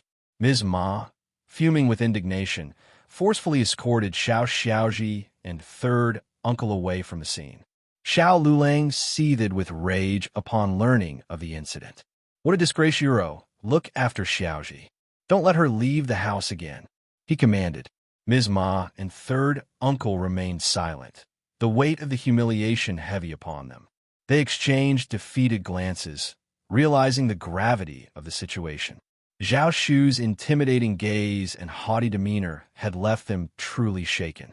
It was in that moment that they comprehended. Young Master Zhao belonged to a different sphere altogether. Recalling how they had presumed a level playing field with him, they couldn't help but feel a twinge of fear creeping in. This was the conduct befitting a young master from a wealthy lineage. Where did they find the audacity to treat him with such disrespect before Euro? Xiaoji was equally shaken. It was only now that she realized the truth in his words. She retreated to her room, consumed by bitter tears. Amidst her sorrow, resentment crept in. Why couldn't her brother have attained a higher position, like an intermediate recommended man or a prima scholar? If it had been him instead of Xiao Yunduan, would everything have unfolded differently? Would she not have felt so unworthy in front of young Master Zhao? It was all her brother's fault for being ineffectually Tao Dao hadn't anticipated Zhao Shu's intensity this time. Yet, in the blink of an eye, Zhao Shu cast a nervous glance her way, his smile cautious. Tao Euro, I hope I didn't scare you. I'm sorry. I just couldn't contain myself. I won't treat you like that, I promise. I'll heed your words. Tao couldn't help but chuckle, the tension dissipating instantly. No need to apologize. It's a good thing if you can put them in their place. If Xiaoji keeps causing trouble, who knows what might happen. Continuing like this would only bring disgrace upon their family. They couldn't afford to let it slide, lest they become a laughingstock. Zhao Shu breathed a sigh of relief, his smile brightening. That's reassuring. Observing his genuine smile and sincere gaze, Tao sighed inwardly. Perhaps this was the lot of every Yoni Euro. As long as he treated her well, it sufficed. Regardless of his interactions with others, it wasn't her concern Zhao Shu's firmness proved effective. The opposition immediately wilted, surrendering like a quail. In mid-June, Zhao Shufang and Tao Dao bid farewell, hastening back to Jiangnan to oversee their business affairs. They also made a brief visit to the capital. Chapter 1780. The couple eliminates bad luck. Zhao Shu didn't have much business in the capital, but he intended to assist Xiao Xian and Xiao Yunduan with anything they might need help with. He also aimed to gather information about the city.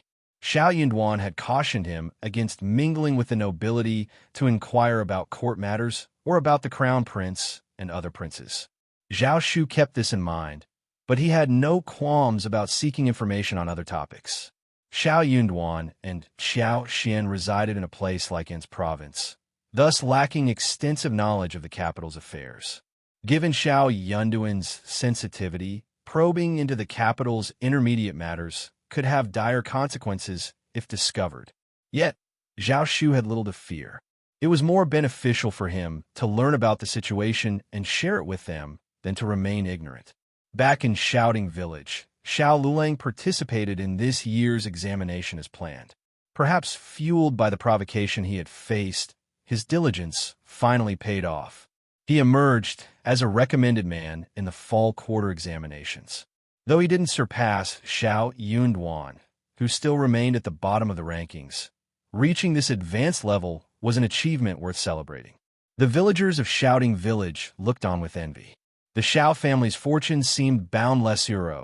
They already boasted a primus in Lord Xiao, and now a recommended man.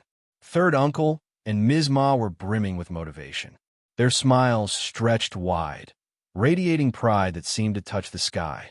The couple banished the ill luck of the past days, praising Xiao Lulang as if his rise to an intermediate advanced scholar and eventual government official was a foregone conclusion. They even hinted that Xiao Lulang would navigate the capital's political circles with finesse, ensuring success and avoiding any conflicts with the nobility implying a contrast with Xiao Yunduan. When the villagers offered their congratulations and expressed envy, third uncle and Ms. Ma made sure to include Xiao Yunduan in the celebrations. Yet, there lingered a slight dissatisfaction in their hearts, as they only elevated Xiao Yunduan to the status of primus while lauding their Lulang as a recommended man. So what if Xiao Yunduan held the title of primus? If he could achieve it, then Lulang certainly could too. Previously, Lulang had just faced a bit of bad luck. Therefore, when showcasing her son's accomplishments, she felt the need to subtly undermine Xiao Yunduan. Ms. Fong sneered upon hearing the news. She refused to let her family stoop to their level. This is laughable. Let them revel in their arrogance. They're merely deluding themselves. I wonder how they'll come crashing down in the future. A recommended man who ranks third from the bottom in Yuzhong, aspiring to become an advanced scholar and even dream of reaching the intermediate primus status? What a joke. Despite Ms. Ma and third uncle's determination to hold a grand banquet to celebrate, Ms. Fong refused to lend her support. When she pressed Ms. Ma and third uncle about Xiao Yunduan's earlier remarks, they found themselves too embarrassed to offer any rebuttal. Deep down, they couldn't shake off the feeling that the villagers were intentionally comparing Xiao Yunduan unfavorably to Xiao Lulang. The numerous sarcastic comments only fueled their doubts. Rendering Ms. Ma and third uncle speechless, Ms. Fong remarked with a smile, "I pity my son. Why would you undermine him while supposedly supporting him? You trample on my son's achievements and then expect me to finance a celebration for yours? Do you think I'm foolish or easy to bully, Ms. Ma? Third brother?" Chapter 1781. Don't go. Let me make this clear. You're not allowed to meddle in this affair either. If you dare to intervene, believe me, I can rally enough people to turn the tables at the banquet. Ms. Ma and third uncle seethed with indignation. Annoyed, Ms. Ma retorted, "I was just talking casually, it's not that big of a deal. My words have no bearing on Wulong's situation. Sister-in-law, you're being petty and overly serious. Besides, when Wulong passed the exam and Lulang didn't make it to intermediate, you all mocked us. Why should we bother arguing with you?" Third uncle chimed in, nodding in agreement. "Exactly. We couldn't care less, so why are you so bothered?" Ms. Fong sneered. "Stop twisting the truth. I distinctly remember you all saying that Yunduan only lucked into his intermediate recommendation and isn't as capable as your Lulang." The recollection incensed Ms. Fong. "Enough. Keep spewing lies, and I won't hold back. Don't think Lulang's recommendation gives you any power over us. My Yunduan is a prefect, and you're still wet behind the ears." Third uncle interjected furiously. All right, I get it now. You're just envious. This is nothing but wounded pride. Oof. We extended an olive branch in goodwill, offering you an opportunity. If you're not interested, forget it. And when our Lulang achieves success in the future, don't even think about seeking his help. Exactly. If you think we can't afford a banquet, think again. Not only will we hold it, but we'll make it a grand affair. That's right. Since you're acting like this, don't bother coming to the banquet. Ms. Ma refused to let the first branch of the family enjoy the banquet she had prepared. Perfect, Ms. Fong remarked with a smirk. I couldn't care less. I want to attend either way. You can apologize to me first and then extend an invitation. Otherwise, count me out of all your events. Third uncle and Ms. Ma grew even more incensed. She still expected an apology? This sister-in-law was truly living in a dream. Yang Xiaoni couldn't help but inquire, "Mother, if we skip out on these noodles, does that mean we can skip the gift-giving too?" Ms. Fong shot a pleased glance at Yang Xiaoni. Despite her simple nature, she had a knack for shrewd conversation. "Absolutely. You won't see a single coin from me." Yang Xiaoni chuckled. "Oh, what a silly question I asked. Of course. Third uncle and Ms. Ma were taken aback. They exchanged anxious glances. As thick-skinned as Ms. Ma was, she couldn't retract her statement. Refusing to provide the gift money? Unthinkable. Everyone knew the first branch of the family was affluent, and their familial ties demanded generosity, if not more. Their bravado waned instantly. They dared not utter another word and departed crestfallen. Xiao Lulang had been swamped with engagements lately, attending one banquet after another. Upon returning to the village, he overheard some troubling chatter. Incensed, he reprimanded third uncle and Ms. Ma. As a recommended man now, he grasped the importance of maintaining good relations with Xiao Yunduan, particularly until he secured an intermediate advanced scholar position and established himself in the capital. Cultivating a favorable rapport with Xiao Yunduan was imperative. In the bureaucratic realm, connections and patronage were paramount. Even if Xiao Yunduan were ousted from the capital, had still retained some influential ties in the intermediate circles. Chapter 1782. He knows to bear with it, he had already made up his mind. Upon entering the capital, he could either leverage Xiao Yunduan's connections to cultivate relationships with officials, or he could choose to switch sides and align himself with those who had a bone to pick with Xiao Yunduan. Either way, Xiao Yunduan was a factor he had to contend with. Didn't he understand that the first branch of the family was despicable, and Xiao Yunduan was despicable too? Didn't he realize that he would eventually settle the score with them? But was now the time to provoke them?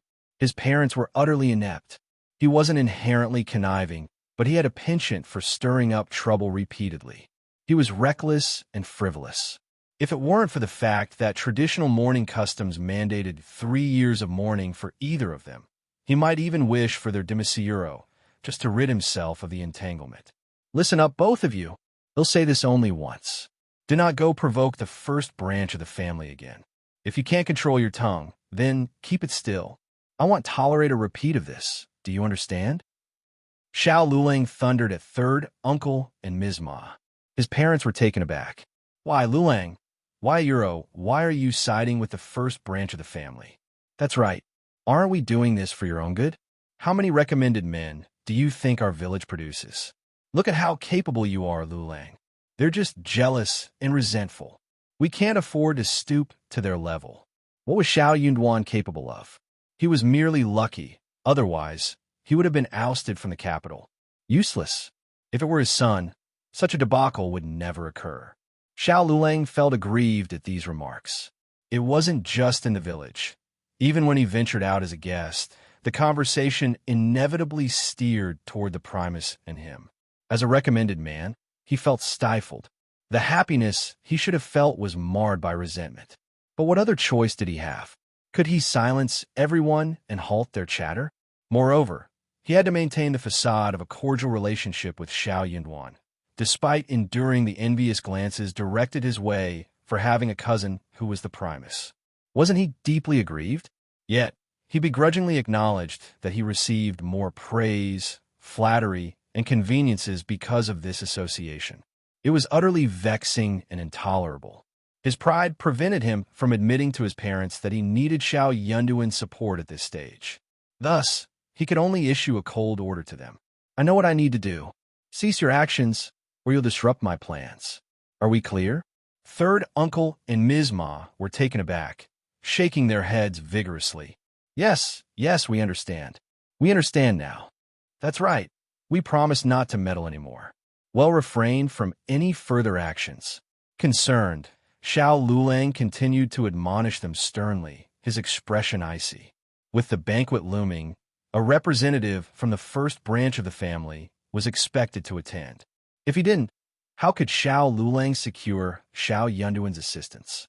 Xiao Lulang went to the first branch of the family to offer apologies on behalf of his parents. Ms. Fong and Xiao Samlang harbored a strong dislike for the third branch, but they understood the necessity of civility. They didn't want people to insinuate that Xiao Yunduan had become affluent and now held his family in contempt. As Xiao Lulang apologized, Ms. Fong delivered a lecture akin to that of an elder. Xiao Lulang gritted his teeth and listened attentively. Chapter 1783. A family of muddles. The situation had concluded, or so they thought. However, at the banquet, while the gifts from the first branch of the family appeared impressive, they lacked practicality and the monetary contributions were meager. The grand plan of the third branch to accumulate wealth during the event had floundered. Following the banquet, Xiao Lulang focused on preparing for the upcoming spring quarter examination. Successive matchmakers arrived at Xiao Ziota's doorstep with marriage proposals. Ms. Fong identified 2 or 3 families that seemed suitable for Xiao Xiaoji, yet both Ms. Ma and third uncle adamantly rejected them all. Were they incapable of polite refusal? Their haughty demeanor seemed to suggest they could control the heavens, dismissing proposals as if they were beneath their notice. To make matters worse, they flaunted this behavior in the village. Xiao Xiaoji proved no exception to the family's pride. She displayed the same arrogance as her parents. Even the loss of her admirer to Tao Tao failed to elicit much sorrow or indignation from her. No matter young Master Zhao's virtues, he remained a mere businessman. Once her brother attained official status, she planned to marry into officialdom herself, leaving Tao Tao far behind. Ms. Fong sighed in frustration. She utilized the missteps of the third branch as cautionary tales for her own children and in-laws. They needed to recognize their limitations and avoid frivolity that could tarnish their standing. When discussing marriage in the future, they must consider their children's prospects carefully. Underestimating Xiao Yunduan's worth could lead to marrying into an unsuitable family, bringing untold difficulties. Marriage into a prominent family involved navigating a web of elders, relatives, friends, sisters-in-law, and brothers-in-law, as well as managing various household staff. A wife of an official must adeptly navigate bureaucratic social circles, lest she become a laughingstock. Failing to do so could strain her husband's position and their relationship, rendering her life untenable. How could it be so simply Euro? How could someone like Xiaoji end up as the wife of an official? To be frank, Zhao Shu's family was exceedingly humble. If Zhao Shu were just an official and not from a prominent family like the Yuzhangs, she would never have consented to his union with Tao Dao. Her daughter was merely a rustic girl. Her circumstances improved only because of her brother and sister-in-law. Nonetheless, it was inconceivable for her to marry into such a prestigious household. Ms. Su had harbored hopes of her daughter, Xiao Qing, marrying into an official's family once she came of age. She even dared to dream about an alliance with the third branch of the family. But upon hearing Ms. Fang's remarks, she abandoned the idea. Perhaps it wouldn't be a bad idea for her daughter to wed a merchant or a country gentleman Euro in late July. Xiao Yunduan received a missive from home and perused it alongside Xiao Xian. All was well back home, with various businesses flourishing. Though the flowers in the field weren't as vibrant as before, the Zhang family's tea house production had slightly diminished, and the orchard's fruit yield was slightly lower. Overall, everything remained steady. No significant changes were apparent. Xiao Xian breathed a sigh of relief inwardly. This indicated that her abilities had subtly influenced the plants, optimizing their growth to a degree. As long as the soil and water conditions were suitable and managed properly, yields would remain consistent, a marked improvement over those without such abilities. She felt reassured. After all, it was impractical for her to traverse the world multiple times a year solely for this matter. In this era, transportation was arduous, making such journeys challenging.